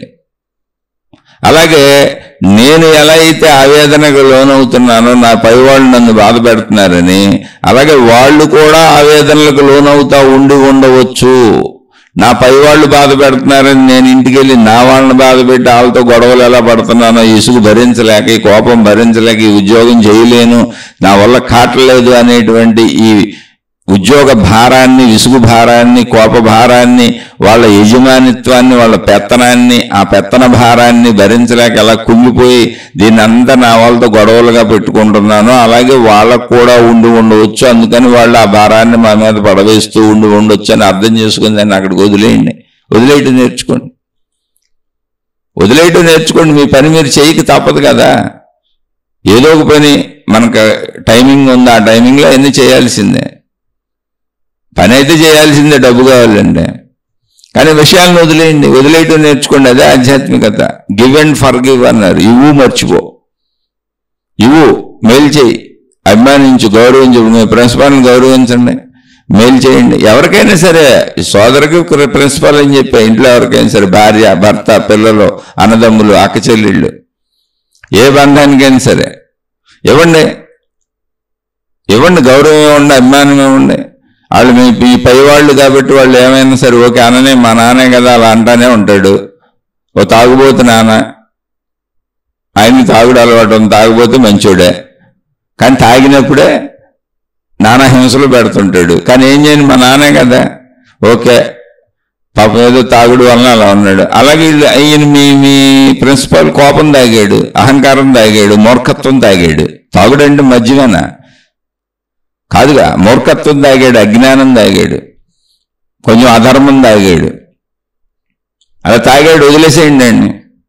మీరు ఇవ్వాల్సిన గౌరవం ఇచ్చేయండి. ఒక కొడుకు మా నాన్న తాగొచ్చి మమ్మల్ని ఇబ్బంది పెడుతున్నా, పడిపోతున్న తండ్రిని తీసుకొచ్చి ఇంట్లో పడుకోబెడతాడు, వదిలేడు రోడ్డు మీద, లేదా పేక్కోసేయడు. తల్లిదండ్రులు అలాంటి దుర్మార్గ స్వభావాల్లో ఉండి పిల్లల మీద ఇచ్చేసేవాళ్ళు బోల్డ్ మంది ఉన్నారు. తాగుబోతున్నాను ఏముంది, చక్కగా భార్య పిల్లలు పట్టుకొని సర్లేవయ్యా తిడతానే ఉంటాడు, అరుస్తానే ఉంటాడు, కొట్టబోతా ఉంటాడు. సర్లే దా అని తీసుకెళ్ళి ఆ రూమ్లో జాగ్రత్తగా పడుకోబెడతారు. ఎందుకని ఆ నిష దిగిపోతే చాలా మంచోడు మళ్ళీ పొద్దున్నే. ఇవి అందరి జీవితాల్లో ఉంటాయి. మీరు ముందు దీని విషయాన్ని వదిలేయండి, చెడును వదిలేయటం నేర్చుకోండి. అదే ఆధ్యాత్మికత. మిమ్మల్ని ఎవరు బాధ పెట్టారు అనేది కాదు, మిమ్మల్ని బాధ పెట్టే వాళ్ళ దాని బాధను వదిలేయండి. మీరు పని చేయక తప్పదుగా. ఇప్పుడు స్కూల్లో పనిచేస్తున్నప్పుడు మీ వృత్తి ఏంటి, అది మీరు చేయాల్సిందేగా, చేయండి.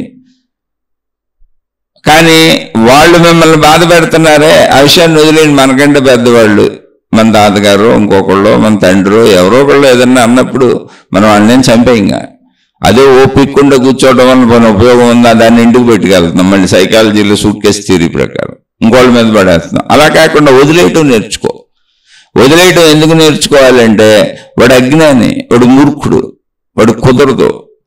ఇప్పుడు మందు కొట్టినోడు, తాగుబోతాడు అయినటువంటి వాడు రోడ్డు మీద ఎలా ప్రవర్తించి చుట్టూ ఉన్న వాళ్ళందరినీ ఇబ్బంది పెడతా ఉంటాడు. మీరు చూడండి, ట్రాఫిక్లో చాలా మంది తాగుబోతులు అడ్డదిడ్డంగా నడి రోడ్ల మీద ఉంటారు తాగేసి.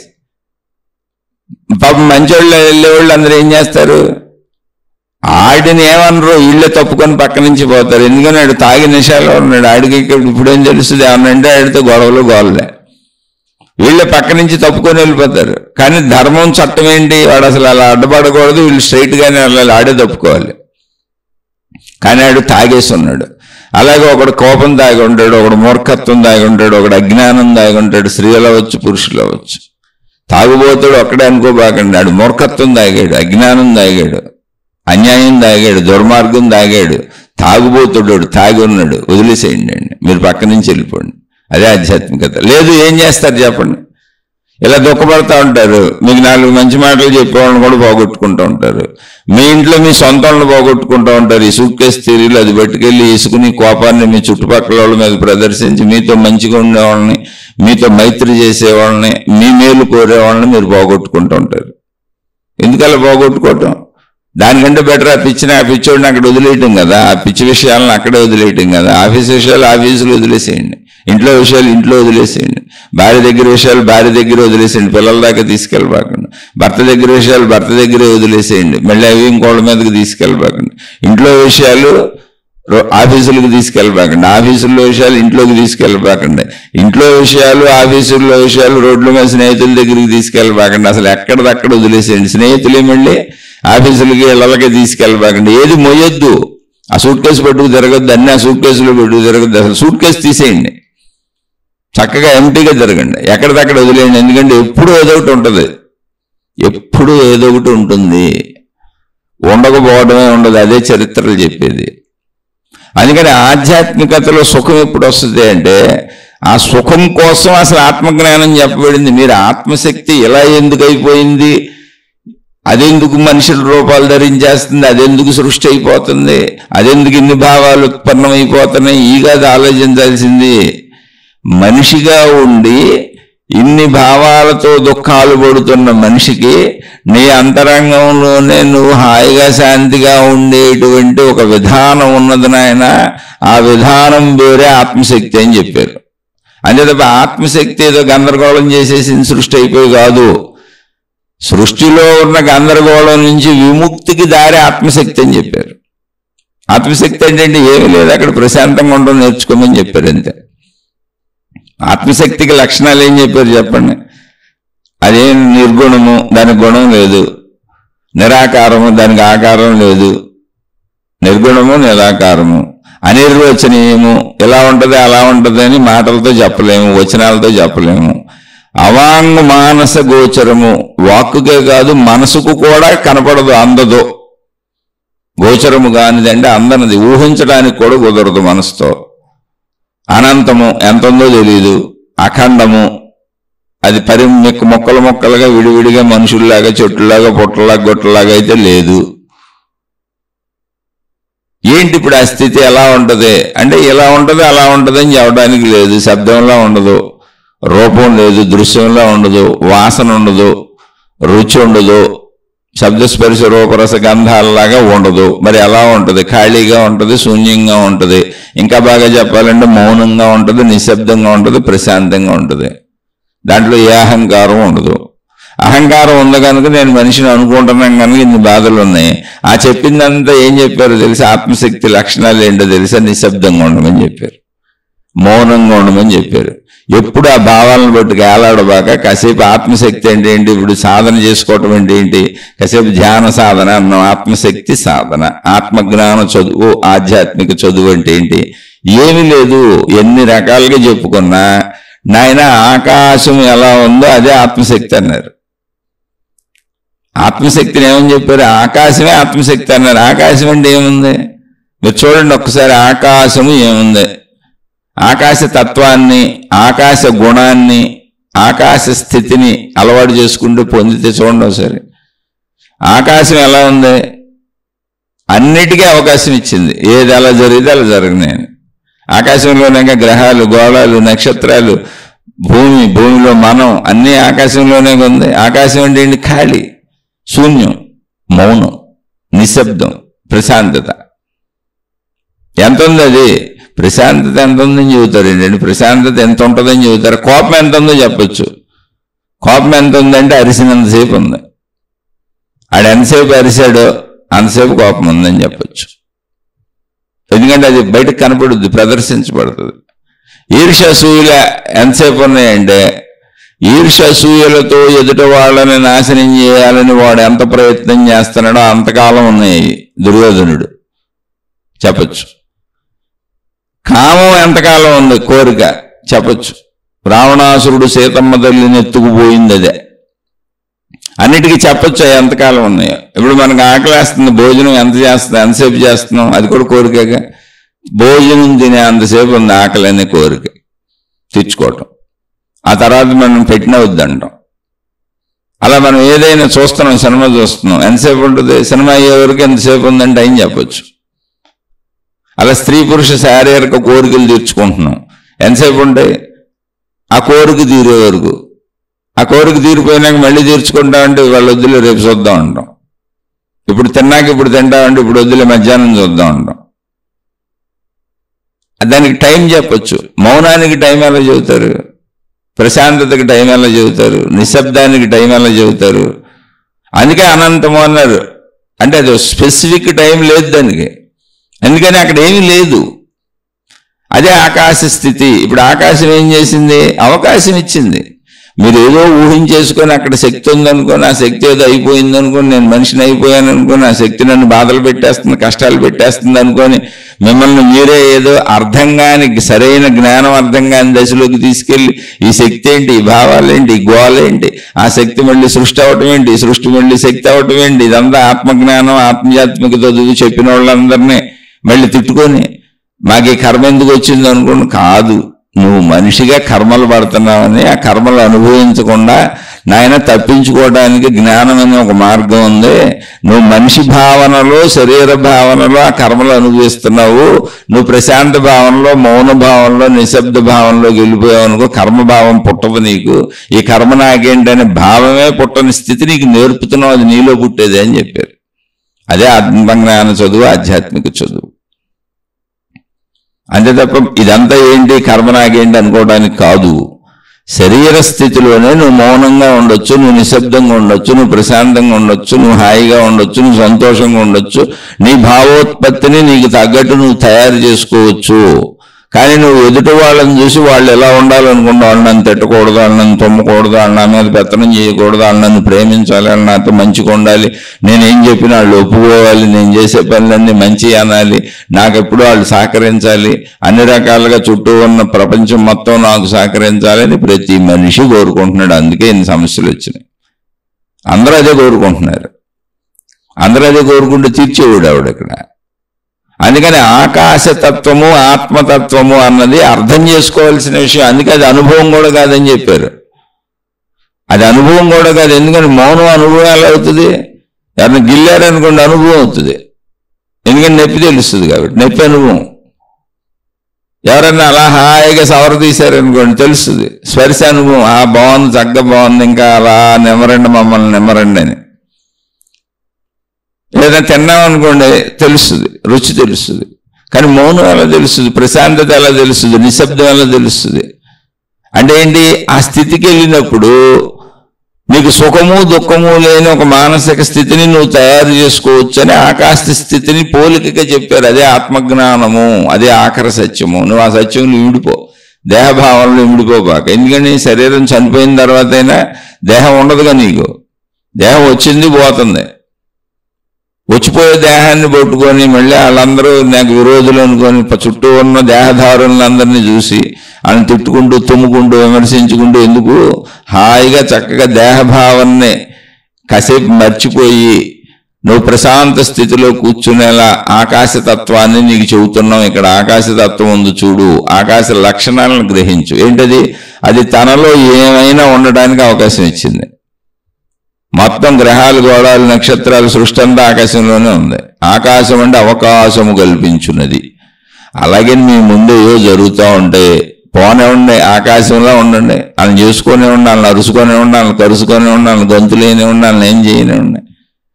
అలానే మరి నేను కూడా అక్కడ ఉన్నాను కదండి అంటే, మరి మీ డబ్బుల కోసం మీరు వెళ్ళారు, మీ అవసరం కోసం మీరు వెళ్ళారు, తప్పదు కదా. అవసరానికి వెళ్ళినప్పుడు అన్ని చూడాలి కదా, అన్ని వినాలి కదా. అందులో నచ్చింది నచ్చలేదు ఎంపిక వద్దు, మీ పని మీరు చేసేయటం, అంటే అక్కడ వదిలేయటం. ఎంపికలు ఏం జీవితం? వీళ్ళు ఎలా ఉండాలి అలా ఉండాలని ఎంపికలు వద్దు, నాకు ఎలా జరగాలి అలా జరగాలని ఎంపికలు వద్దు. మన డబ్బు కోసం వెళ్ళాం, మన అవసరం కోసం వెళ్ళాం, మన ఇంటి కోసం వెళ్ళాం. గుర్తుపెట్టుకోండి, ఎవరైనా వృత్తి వ్యాపార ఉద్యోగాలు చేసే ఎవరమైనా, ధన సంపాదన కోసం ప్రయత్నించుకుంటున్న ఎవరమైనా ఒక ఇంటి ముందు నుంచి ఉన్న భిక్షగాళ్ళ లాంటి వాళ్ళమే. ఒక ఇంటి ముందు నుంచొని ఒక వ్యక్తి భవతి భిక్షాందేహి అన్నాడు. సరే ఇప్పుడు ఆ సంస్కృతంలో ఎందుకు అమ్మాయిని అన్నం పెట్టండి ఏమన్నా పెట్టండి అన్నాడు. అంతే అడుక్కున్నాడు. అంతే. ఏం పెడతారు వాళ్ళు? ఏం పెడతారు? వీడికేం తెలుసు? వాళ్ళ ఇంట్లో వాళ్ళు ఏం పెట్టాలనుకున్నారో వాళ్ళు అవి పెడతారు. కొంతమంది మిగిలిపోయినవి పెడతారు. సహజంగా అడుక్కున్న వాళ్ళకి పెట్టేవాళ్ళు అందరూ మిగిలిపోయినవి పెడతారు. అంతే. నెలవే పెడతారు, నిన్నటే పెడతారు. కొంతమంది మంచి ఫ్రిడ్జ్లో వచ్చినాయి కానీ మంచి వాళ్ళు ఫ్రిడ్జ్లో పెట్టి పెడతారు. అది కొంతవరకు బెటర్, పాడవకుండా ఉంటుంది. ఆ పెట్టేదేంటి మిగిలిపోయింది. ఆ మిగిలిపోయింది కూడా విడివిడిగా ఇంట్లో అన్నం, కూర, పప్పు ఇలా విడివిడిగా వేసుకున్నట్టు కుదురుద్ది. అడుక్కునేవాడికి అన్నీ ఒకదాంట్లోనే పోసుకోవాలి. అంటే వాళ్ళు ఏం పెడితే అది తీసుకోవాలి. అడుక్కునేవాడు అనే స్థితి ఎందుకు చెబుతున్నాను? భిక్షకుడు అంటే ఎదుటోడు ఏం పెడతాడో తెలీదు. ఆ ఎదురింటోళ్ళు ఏమిస్తారో తెలీదు. భిక్ష అంటే అదే. వాళ్ళు ఏమిస్తే తీసుకోవాలి. కాదు అక్కడ నుంచొని ఇప్పుడు వేడి వేడి అన్నం, వేడి వేడి కూర వండుకున్నదే నన్ను దైవ సమానుడుగా భావించి అతిథి దేవో భవ అని ఇంటికి వచ్చిన భిక్షగాడు భగవంతుడితో సమానమే అని భావించుకొని, అంటే ఆధ్యాత్మిక గ్రంథాల్లో ఉంటుంది, అలా భావించుకొని నాకు వేడన్నం పెట్టాలి, వేడి కూరలు పెట్టాలి, చక్కగా నేను కావలసిన లిస్టు చెబుతాను, నాకు అయ్యో వండి పెట్టండి అని ఒక భిక్షగాడ ఇంటి వాళ్ళకి చెబితే ఎలా ఉంటుందో సార్ ఊహించండి. ఇదే జ్ఞానం అండి. జ్ఞానం అంటే ఇంతే ఏం లేదు. అలా చెప్పేవాడు ఒకడు కావాలి మనకు. ఎందుకంటే మనం ఊహించుకోంగా ఒక భిక్షగాడు ఒక ఇంటి మీద నుంచొని అమ్మ నన్ను దైవ సమానుడిగా భావించుకోవాలి, అతిథి దేవో భవ అని మన శాస్త్రాలు చెబుతున్నాయి, నేను మీ ఇంటికి వచ్చిన అతిథిని, అతిథి దేవుడితో సమానము, కాబట్టి మీరు నాకేం కావాలో లిస్టు చెబుతాను, అవన్నీ నాకు వండి పెట్టండి అని లిస్టు చెప్పాడు. చక్కటి మంచి సోనా మసూరి రైస్తో, అది కూడా కొంచెం ఉడికి ఎక్కువ ఉండాలి, నేను గట్టిగా పలుకులుగా తినలేను, చక్క బాగా ఉడకాలి అన్నం. ఆ ఉడకాలి కదా అని ముద్ద అయిపోకూడదు, వెంట్రుక మన మెతుకులన్నీ విడివిడిగా ఉండాలి. అన్ని కలిపి ముద్ద అయిపోయినట్టు మెత్తగా ఉండకూడదు, అలానే మెత్తగా ఉండాలి. అలా చక్కగా తెల్లటి మల్లెపూలులాగా ఉండాలి బియ్యం. అలా వండే అన్నం చక్కగా తీసుకొచ్చి, నాకు ఇదిగో పప్పు టమాటా కావాలి, దాంట్లో కొంచెం ఆవకాయ కావాలి, 2-3 అప్పడాలు, 2-3 ఒడియాలు, కుదిరితే 2-3 ఊరుమిరపకాయలు కావాలి, ఒక కూర ఏదన్నా ఫ్రై చేయండి, బంగాళదుంపలు ఫ్రై చేయండి, ఏదన్నా రోటి పచ్చడి ఒకటి కావాలి, వీటన్నింటిలోకి నెయ్యి కావాలి, మంచి గడ్డ బేరుకు కావాలి, మజ్జిగ నేను తాగను, ఒక స్వీట్ కావాలి, ఇది మామిడి పళ్ళు సీజన్ కానీ చక్కటి మామిడి పండు ఒకటి పండు కావాలి. మీరు ఇవన్నీ రెడీ చేస్తే చక్కగా నేను వచ్చి తినిపెట్టి మిమ్మల్ని ఆశీర్వదించిపోతాను అని ఆ పెచ్చోడు చెబుతున్నాడు అనుకోండి, అడుక్కునేవాడు. ఒకసారి ఊహించండి ఎలా ఉంటుంది అంటున్నా. ఏ ఇంటోళ్ళ దగ్గరికన్నా వచ్చి ఒక అడుక్కునేవాడు ఇలా చెప్పి ఇలా చేసి పెట్టండి అంటే ఎలా ఉంది? ఊరికినే ఎలా ఉంది అంతే, జస్ట్ భావనేగా. ఆడికంటే పిచ్చోడు ఎవడు ఉండడు, ఎవడన్నా చేసి పెడతాడు? అసలు అడుక్కునేవాడు నోరు మూసుకొని వాళ్ళు ఏమైతే కట్టుకుపోవాలి.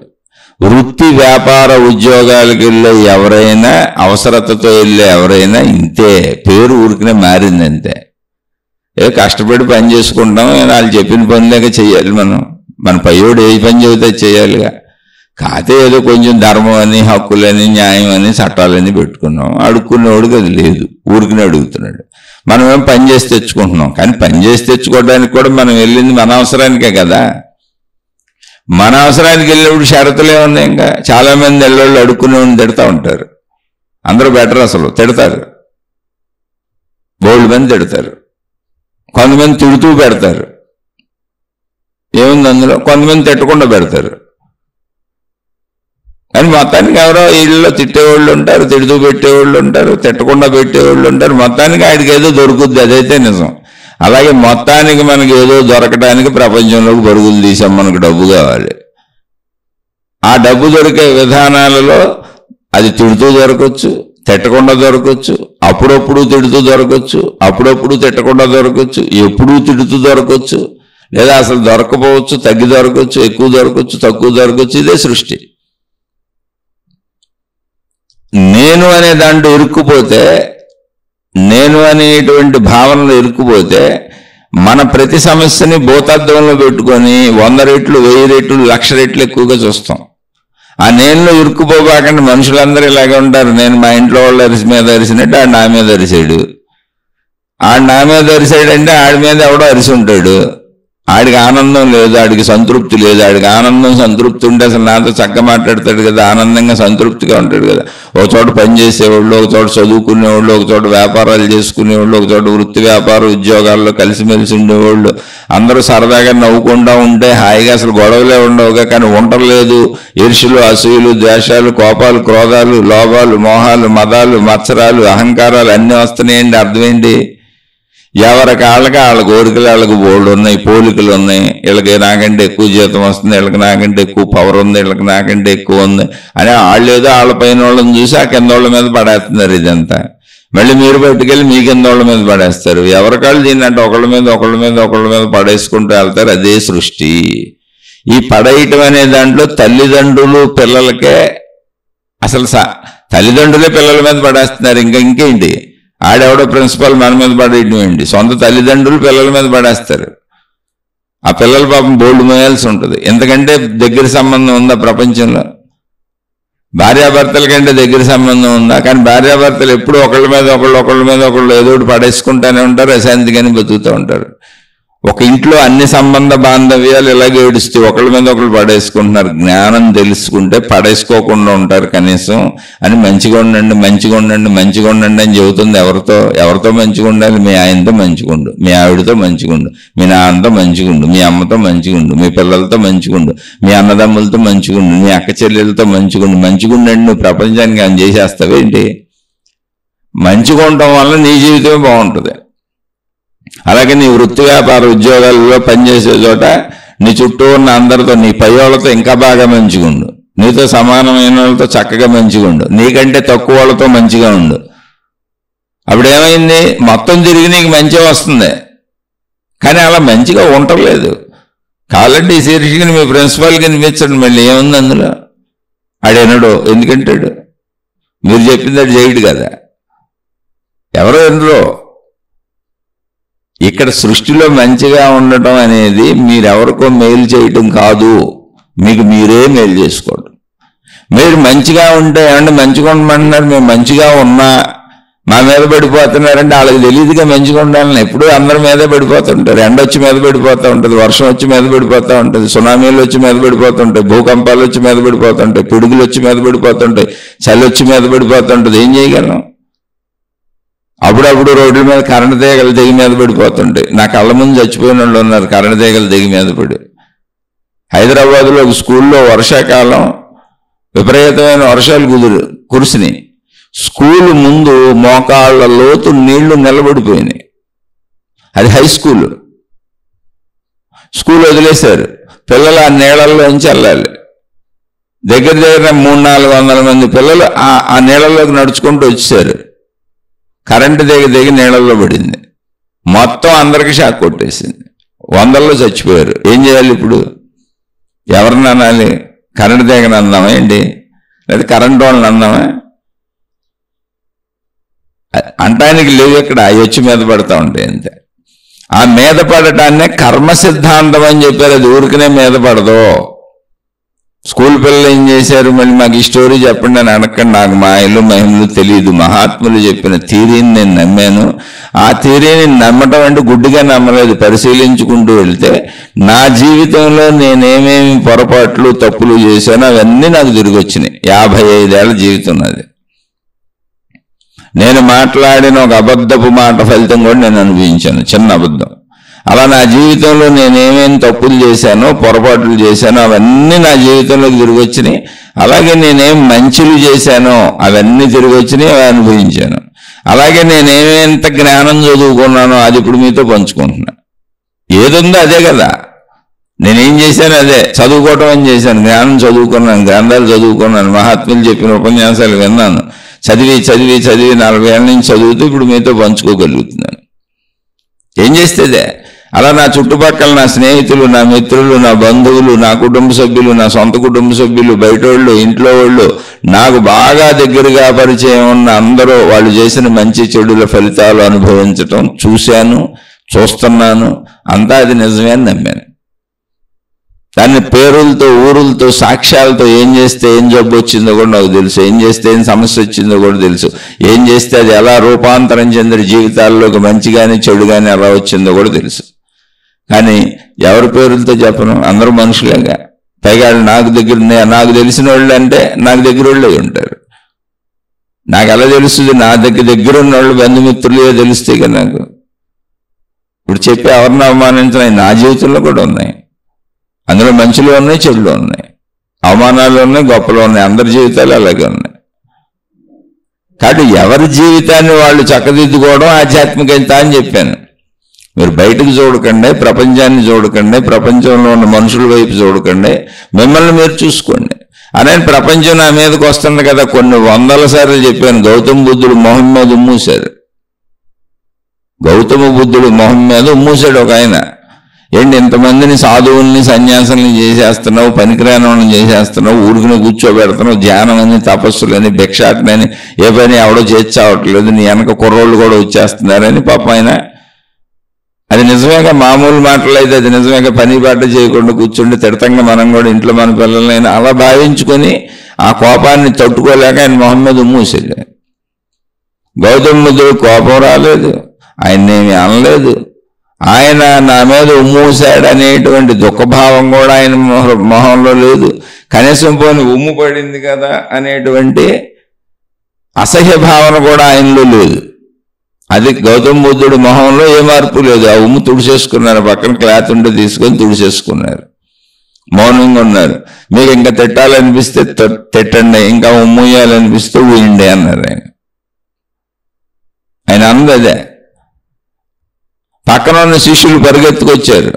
మా గురువు గారిని ఇంత ఇచ్చేస్తాడు ఆయన కొట్టడానికి వచ్చారు. వాళ్ళందరినీ గౌతమ బుద్ధుడు ఆపేశాడు. ఆగిపోయారు. మీరు వెళ్ళిపోండి అన్నారు. ఆయన వెళ్ళిపోయాడు. ఆ ఉమ్మూసినటువంటి పెద్ద మనిషి ఇంటికి వెళ్ళిపోయాడు.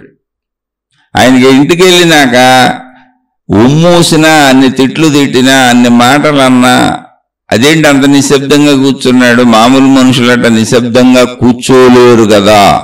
మనసు ఆగదు కదా, కోపం ఆగదు కదా, క్రోధం ఆగదు కదా, లోపల గుణాలు ఆగవు కదా, బాధ ఆగదు కదా, దుఃఖం ఆగదు కదా, ఏదో ఒకటి రావాలి కదా ఆయనకి. ఆయన అంత నిశ్శబ్దంగా కూర్చున్నాడు ఏంటి అని రాత్రి అంతా ఈయనకి నిద్ర పట్టలేదు. ఎందుకంటే అలాంటి మనిషిని జీవితంలో మొట్టమొదటిసారి చూశాడు. అదే ఆధ్యాత్మికత, అది జ్ఞానం. ఎందుకని? జ్ఞానం అంటే ఉమ్మూయించుకోమని కాదు. ఓ పెచ్చోడు ఉమ్మూసాడు, ఏం చేయాలి? ఇప్పుడు ఆయన కొడతాం, ఏమొస్తుంది? కొడితే ఆడిలో కక్ష పెరుగుద్ది. ఆడు ఈసారి ఏం చేస్తాడు? ఇంకో 10 మందిని తీసుకొచ్చి నన్ను కొట్టిస్తాడు. మళ్ళీ నేనేం చేయాలి? ఇంకో 20 మందిని తీసుకెళ్ళి ఆయన్ని కొట్టాలి. ఇప్పుడు నా పగ, నా కసి 10 మందికి 20 మందికి ఇలా అంటుకుంటా గ్రూపులు అయిపోతుంది. లేదు నాకు కోపం వచ్చి ఆయన చంపేయటం, ఆడికి కోపం వచ్చి నన్ను చంపేయటమే చేస్తే జైల్లో కూర్చుంటాను జీవితకాలం. సరే ఏదో ఊసాడు, ఇప్పుడు అంత పెద్ద ఉమ్ము మీద పడటం వల్ల నాకేం అయిపోయిందేం లేదు కదా మానసికంగా తప్ప. అది అర్థం చేసుకొని ఇన్ని అనర్థాలు ఎందుకు, ఇన్ని కష్టాలు ఎందుకు, ఇన్ని ఇబ్బందులు ఎందుకు, ఇన్ని దుఃఖపడటం ఎందుకు, మనుషుల్లో మూర్ఖత్వం అలాగే ఎడుతుందిలే, ఏడవని ఆడికి తెలియచావలేదు, ఊసాడు, ఏం చేయను అని ఊసుకున్నాడు. ఘర్షణ పెంచుకోవటం ఎందుకని మేలకుండా కూర్చున్నాడు. అప్పుడు నిశ్శబ్దత వచ్చింది జ్ఞానం అర్థమైనాక. ఎందుకంటే ఘర్షణ పెంచుకున్న కొద్దికి దుఃఖం పెరుగుద్ది, బాధ పెరుగుద్ది, సమస్య పెరుగుద్ది. సమస్యను ఇంకా బోల్డ్ మందికి అంటిస్తాం బయటకెళ్ళి. ఆయన శిష్యులు కొడతానికి వచ్చారు. ఇప్పుడు శిష్యులు కొట్టుంటే ఏమయ్యేది? బుద్ధుడు శిష్యులు నన్ను కొట్టారు, నూరంతా ప్రచారం చేసి మళ్ళీ వీళ్ళ మీదకి జనాన్ని వేసుకొచ్చేవాడు. వాళ్ళు ఉమ్మూసిన విషయం పక్కకి వెళ్ళిపోయేది. వాళ్ళు వీళ్ళని కొట్టారంటే వీళ్ళని కొడతానికి వచ్చేవాళ్ళు. వాళ్ళు ఇళ్ళు కొట్టుకునేవాళ్ళు. తెగలైపోయాయి. ఇప్పుడు జరుగుతున్నాయి మత కథలు, దైవత కథలు, గొడవలు, ఇళ్లలో గొడవలు, భార్యాభర్తల గొడవలు, తల్లి కొడుకులు గొడవలు, తండ్రి కొడుకులు, అన్ని సంబంధాల మధ్య గొడవలు. అక్కడ ఆయనకి ఆ విషయం తెలుసు కనుక ఈ గొడవ పెంచుకోవడం ఎందుకు, ఆపేయాలంటే మేలకుండా ఉండడమే మార్గం, అంతకంటే మార్గం ఏం లేదు. ముందుకెళ్దాము అంటే ఇంకా నాకు గొడవ పెరుగుతూనే ఉంటుంది, బాధ పెరుగుతూనే ఉంటుంది. ఎందుకు నా శాంతిని పాడు చేసుకోవడం? వాడు ఒక మూర్ఖుడు, వదిలేస్తే అయిపోయింది కదా, వాడి మూర్ఖత్వం పోద్దని చెప్పి వదిలేస్తే అయిపోయింది కదా అని వదిలేశారు అంతే. ఏం లేదు అందులో, పెద్ద అద్భుతం కూడా లేదు, ఓర్చుకోవటం కూడా ఏం లేదు. అర్థం చేసుకుంటే ఇంత వదిలేయటమే. లేదా గొడవ పెంచుకుంటూ వెళ్తాం, పెంచుకుంటూ వెళ్ళి ఏమీ చేయలేని నిస్సహాయ స్థితిలోనే ఒకసారి వదిలేస్తాం, ఏడ్చి వదిలేస్తాం, అంతే. ఏడుస్తాం కొన్నాళ్ళు. అప్పుడే మనకి ఇలాంటి ప్రశ్నలు, ఇలాంటి దుఃఖాలు, ఇలాంటి బాధలు వస్తాయి. బుద్ధుడికి గొడవ అంతా ఎందుకులే, ఏడ్చి వదలటం ఎందుకు, అసలు మళ్ళీ ఆడెవడో పిచ్చోడు నా మీద ఉమ్ముస్తే నేను ఏడవడం ఎందుకు, అదో పెద్ద దుఃఖంగా తీసుకోవడం ఎందుకు, ఆడు పిచ్చోడు, ఆడు మూర్ఖుడు, నేను చేస్తున్న మంచి పనే ఆడికి తెలీదు అని వదిలేశాడు. అప్పుడు ఇలాంటి వాళ్ళు ఒకళ్ళు ఉంటారు, అసలు ఉమ్మూస్తే కూడా ఈయన తిడితే కూడా ఏమన్నోళ్ళు ఉన్నాడంటే ఆయన సామాన్యుడు అయి ఉండడు. ఆయనకి ఆయన మనసు మీద నియంత్రణ వచ్చింది. నా మనసు మీద నియంత్రణ రాక కదా ఆయన తిట్టి ఉమ్మూసాను. ఆయనకి వెనక ఎవరో వెళ్తే నాకెందుకు, ఆయన శిష్యులు ఎవరో అయితే నాకెందుకు, అసలు ఆయన వీళ్ళందరూ అనుసరిస్తే నాకు వచ్చిన బాధ ఏంటి, వీళ్ళందరినీ నువ్వేంటి సన్యాసులు చేసేస్తున్నావు, కూర్చోబెట్టేస్తున్నావు, యువకులు అని వెనకొచ్చేస్తున్నారు ఏంటి, అందరూ పని చేయబోదు అట్టా, కానీ నా కోపం ఎందుకు, నేను తిడతాం ఎందుకు, ఆయన నన్ను అసలు ఏం చేయలేదు కదా అంటే ఆయనకి శిష్యులు పెరిగిపోవడం నేను భరించలేక ఆయన నన్ను చేశాను. నాలో ఈర్ష్యది, నాలో ఉన్న చెడ్డ గుణాన్ని ఆయనలో చెడుగా అనుకోని నేను ఆయన మీద ఉమ్మూసేది. నాలో ఈర్ష్య, నాలో అసూయ, నాలో ద్వేషం, ఆయనకి ఫాలోయింగ్ పెరిగిపోతుంది, నేను భరించలేకపోతున్నా అని రాత్రి అంతా నిద్రపోక అప్పుడు అర్థమైంది, లేదు ఆయన లాంటి గుణమే నేర్చుకోవాలి, నాలాంటి గుణం మంచి గుణం కాదని వెళ్ళిపోయి ఆయనకి శిష్యుడిగా అయ్యి, అయ్యా మీరు ఉన్న స్థితిలో అంటే ఆ గుణం ఎలాగో నేను కూడా నిశ్చలంగా ఉండడం ఎలాగో నేర్పండి, నేర్చుకుంటాను, ఇక్కడ కూర్చుంటాను అన్నాడు. అంటే ఆయన చెప్పారు, నాయన ఇక్కడ నేర్చుకోవటం కూర్చోవటం ఏం లేదు, ఓర్చుకోవటమేను, అర్థం చేసుకో, జ్ఞానం పెంచుకో, క్షమించు, పొరపాటుని తప్పులు చేస్తారు, నువ్వు మంచిగా ఉంటే నీతో వీలున్నంత వరకు 90% మంది మంచిగానే ఉంటారు, ఎక్కడో 10% వాళ్ళు నిన్ను ఇబ్బంది పెట్టొచ్చు, అప్పుడు కూడా నువ్వు మంచిగా ఉంటే నిన్ను ఇబ్బంది పెట్టలేరు, ఆ భావం లోపలికి తీసుకోబాక, ఎందుకంటే తీసుకునేది భావం నీ మనసే కదా అని చెప్పారు. అలా బుద్ధుడిని బోల్ చోట్ల తిట్టారు, బోల్ చోట్ల ఆయన మీద ప్రయోగాలు జరిగినాయి, విష ప్రయోగాలు జరిగినాయి, చంపబోయారు, ఎవరిని అసలు ఏమనలేదు ఆయన ఒకసారి కూడా.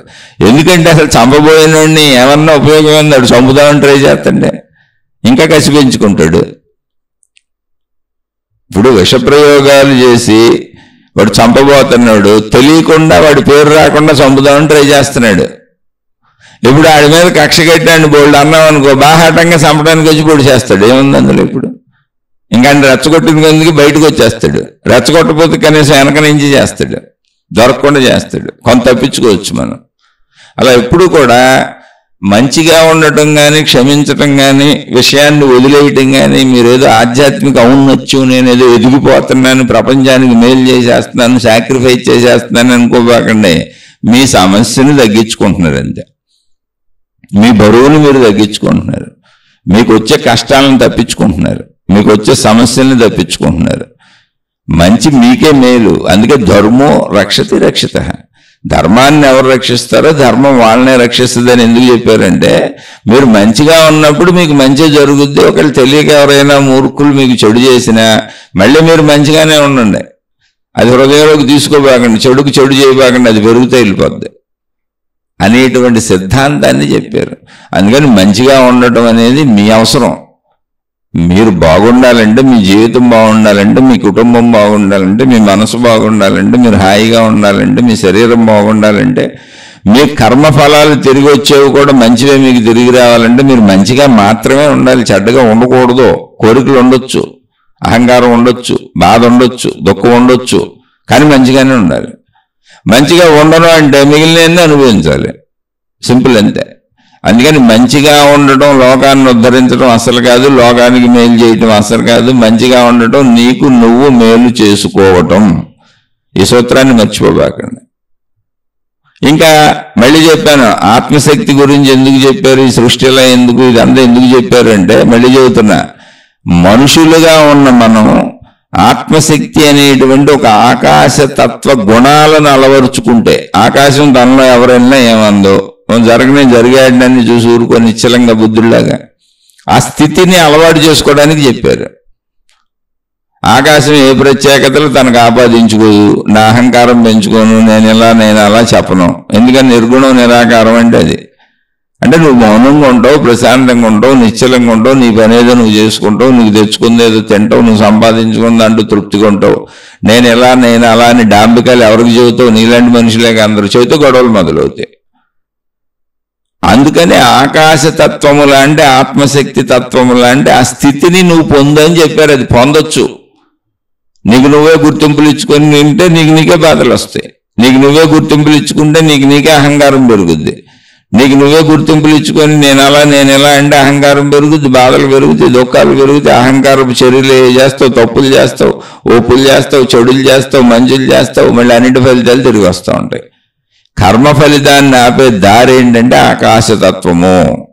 నాకు నేను ఎటువంటి గొప్ప గుర్తింపు ఇచ్చుకొని అందరూ నాలాంటి మనుషులే, నాకంటే తక్కువోళ్ళు నాకంటే ఎక్కువోళ్ళు అనేది అసలు లేదు. ఇక్కడ జరిగేదాన్ని చూస్తూ ఉంటాను, జరిగేదాన్ని నేను ఆపలేను. భౌగోళిక పరిస్థితులు ఎలా ఆపలేను, ఒక మనిషిని కూడా నేను అలాగే ఆపలేను. కాబట్టి ఆకాశం జరిగేదాన్ని జరగనిస్తూ ఉంటుంది తనలో. అందుకని ఆత్మశక్తి అన్నప్పుడు అదొక నిశ్చలత, అదొక ప్రశాంతత. మీరు ప్రశాంతతను అలవాటు చేసుకుంటారు, నిశ్చలతను అలవాటు చేసుకుంటారు, మౌనంగా ఉండడం అలవాటు చేసుకుంటారు. అలానే మీ పనులన్నీ చేసుకుంటారు. సమస్యలు వచ్చినప్పుడు అలా ఉంటారు. చక్కగా ఆనందంగా ఉండండి, హాయిగా ఉండండి, మీకు వచ్చినంత తృప్తిగా ఉండండి, మీ కుటుంబ సభ్యులతో తృప్తిగా ఉండండి, మీ కుటుంబ సుఖాలు అన్నీ అనుభవించండి, మీ శారీరక సుఖాలన్నీ అనుభవించండి, చక్కగా మీ జీవితాన్ని అనుభవించండి. సమస్యలు వచ్చిన చోట మౌనంగా నిశ్శబ్దంగా ఇది ఇలాగే ఉంటుందిలే, ఈ గొడవలు ఎందుకు, ఈ గోడలు ఎందుకని ప్రశాంతంగా వెళ్ళిపోండి. అదే ఆకాశతత్వం, అదే ఆత్మశక్తి. అంతకు తప్ప మానవ జీవితంలో అనుభవించడానికి ఏమీ లేదు. జీవన్ముక్తుడుగా శరీరం ధరించిన రమణ మహర్షి కూడా శారీరక బాధలు పడ్డారు, అన్ని అనుభవించారు. చుట్టూ ఉన్న శిష్యులు కూడా ఆయన ఇబ్బంది పెట్టారు, బోల్డ్ సార్లు ఇబ్బంది పెట్టారు ఆయన. కానీ అది చెప్పే కదా 1%, 2% ఉంటాయి జీవన్ముక్తులకి. ఎందుకంటే అనంత ఆత్మభావనలో తమను తాము కంట్రోల్ చేసుకొని ప్రశాంతంగా, అంటే తమ మనసును అదుపులో పెట్టుకొని, తమ శరీరాన్ని అదుపులో పెట్టుకొని, తమ కోరికలను అదుపులో పెట్టుకొని వీలున్నంత మౌనంగా నిశ్శబ్దంగా ప్రశాంతంగా ఆకాశం వలె ఉండటం నేర్చుకున్నారు. అది ఆకాశం వలె ఉండటం నేర్చుకోవాలి. శరీరపరంగా మన పనులు మనం చేసుకోవాలి. ఒకవేళ చెప్పాను అర్థం కాకపోతే మళ్ళీ అడగండి, తప్పకుండా మళ్ళీ చెబుతాను, ఎన్నిసార్లైనా చెబుతాను. నేను అసలు ఈ శీర్షికలు చెబుతుంది ఒక మనిషి మంచిగా బతకడానికి, అంతే తప్ప మనకేదో జీవన్ముక్త స్థితి వచ్చేస్తుంది, ఇప్పుడు మనం ఆత్మజ్ఞానంలో అయిపోతాం. ఆత్మజ్ఞానంలో అవడం అంటే ఏమీ లేదు, బుద్ధుల్లో మేలకుండా కూర్చోవటమే. మొహమ్మద్ మూసారు, మేలకుండా కూర్చున్నాడు. చంపడానికి 3 సార్లు విషప్రయోగాలు చేసి అన్నాలు పెట్టారు, అదృష్టం కొద్దీ తినలేదు అంతే. ఆయన తెలిసింది పారేశారు. ఆయన మీద అనేక మంది నిందలు వేశారు. ఒక స్త్రీ వచ్చి నాకు కడుపు చేశాడని చెప్పింది. ఎప్పుడు మౌనంగానే ఉన్నారు, ఏమన్నా. తర్వాత కాలంలో నిరూపణ అయింది అంతే. మనం జీవించే జీవన విధానం నిరూపణ చేస్తుంది. అసలు స్త్రీ ఎవరు ఆయన దగ్గరికి వెళ్ళే అవకాశమే లేదు. అప్పుడు ఈయన కడుపు ఎలా చేస్తారు, అది అలా ప్రూవ్ అయింది అంతే. అలా ఆయన మీద ఎన్నో నిందలు వచ్చినాయి. ఒక మనిషి మీద ఎన్ని నిందలు వస్తాయి, అన్ని నిందలు వచ్చినాయి. ఎన్ని ఈర్ష్యలు, అసూయలు, ద్వేషాలు ప్రకటిస్తారు, అన్నీ ఆయన మీద ప్రకటించారు. కానీ నిశ్శబ్దంగా ఎందుకున్నారంటే మనుషులు ఇలాగే ఉంటారని సత్యం తెలిసినాక నువ్వు ఎంతమందిని ఏం చేసుకుంటూ వెళ్తావు. అది ఆకాశతత్వం, నిర్వాణము, మోక్షం అంటే. మోక్షం అంటే ఏంటి?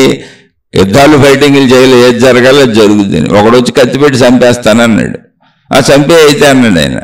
కాదు, ఇప్పుడు ఆడితో యుద్ధం చేసినా చంపేస్తాడు కాడు, కత్తి పట్టుకున్నాడు, నేనేం యుద్ధం చేయను, నా దగ్గర కత్తులు ఉన్నాయా? కాదు, యుద్ధం చేశాననుకో, పోనీ నేను ఆడిని చంపేశాననుకో, మొత్తం జైల్లో కూర్చోవాలి, దానికి శిక్షలు ఉన్నాయి. ఆడు నన్ను చంపేశాడు అనుకో, చంపేస్తాను ఎవడొస్తాడు, ఏదో బుద్ధుడి మీద అన్నారంతే. అప్పుడు కూడా మౌనంగా ఉన్నాడని. మన ఎందుకు చంపుతారు, మన ఎందుకు కొడతారు, మన ఎందుకు తిడతారు, వీళ్ళనంత మంచిగా ఉండు. ప్రతి ఒళ్ళ మాటలు తీసుకొని లోపల మదన పడిపోబాకండి, దిగులు పడిపోబాకండి. అది శరీర భావన, అహంకార భావన, గుర్తింపు భావన. ఆత్మశక్తి అన్నప్పుడు, ఆత్మజ్ఞానము అన్నప్పుడు, మోక్షము అన్నప్పుడు, ఆకాశ స్వరూపము అన్నప్పుడు పట్టించుకోకుండా వదిలేయడం నేర్చుకోవటం. కానీ శరీరం ఉన్నంతకాలం నీ పనులు నువ్వు చేసుకోవాల్సిందే. అందుకే ఈ శీర్షికలు చెప్పుకుంటున్నాం, మంచిగా ఉండండి, మంచిగా ఉండండి, మంచిగా ఉండండి. అంటే అర్థమేంటి? ఎదుటి వాళ్ళు చెడు చేసినా మీరు మంచిగానే ఉండండి. ఎందుకని చెడుకు చెడు చేసుకుంటే చెడు పెరిగిపోతూ ఉంటుంది, మళ్ళీ వాళ్ళు మన మీదకి వస్తారు, మనం వాళ్ళ మీదకి వస్తాం. ఇంకా అది ఆగదు ఎక్కడికే. ఈ ఆగని పరంపరలో ఎవరొకళ్ళు నష్టపోతాం. ఆ నష్టం ఇద్దరికే ఉంటుంది, 2 వైపులా నష్టం ఉంటుంది. కనీసం మౌనంగా ఒకళ్ళు ఉన్నారనుకో, మనం నష్టపోకుండా ఉంటాం. మౌనంగా ఎవరున్నారో వాళ్ళు నష్టపోరు, ఎదుటి వాళ్ళకు కూడా నష్టం తగ్గుద్ది. వివేకంతో ఆలోచించి చూడండి. బాగుంది అనుకుంటే ఆచరించడానికి ప్రయత్నించండి. నేనే ప్రయత్నం, నాకు పూర్తిగా రాలేదు, నేను సామాన్యుడిని అని ఎందుకు చెప్పేది? మోక్షం అంటే ఏంటి? బుద్ధుళ్ళ కూర్చోవడం రావడమే, రమణ మహర్షి అలా కూర్చోవడం రావడమే, అంతే తప్ప మహిమలు, మాయలు, అద్భుతాలు ఏం జరగవు. రమణ మహర్షి అలా కూర్చున్నా, ఆయన భిక్షాటం చేశారు, అన్నం తెచ్చుకున్నారు, తిన్నారు, గోచి కట్టుకున్నారు, శారీరక బాధలు జీవిత పర్యంతము అనుభవించారు. తప్పలేదు అది. మనలాగానే ఇంకేం తప్పింది? అలా బుద్ధుడు కూర్చున్నారు, ఆయనకి తప్పలేదు, బట్టలు కట్టుకున్నారు, భిక్షాటం చేశారు, అన్నం తెచ్చుకున్నారు, నిద్రపోవడానికి ప్లేసులు చూసుకున్నారు, కాలకృత్యాలు తీర్చుకున్నారు. ప్రజలందరూ ఎన్నో రకాల ఆయన మీద ఎన్నో దండయాత్రలు చేశారు, అయినా అవన్నీ ఓర్చుకొని కూర్చున్నారు. మంచి చెబితే ఎన్నోళ్ళు అడిగిన వాళ్ళకి మంచి చెప్పారు. సింపుల్ అంతే. అంటే నీతో స్నేహం చేసి మంచిగా ఉండే వాళ్ళతో మంచిగా ఉండు, బుద్ధుడిలాగా, రమణ మహర్షిలాగా, ఓ షిరిడి సాయిబాబా లాగా.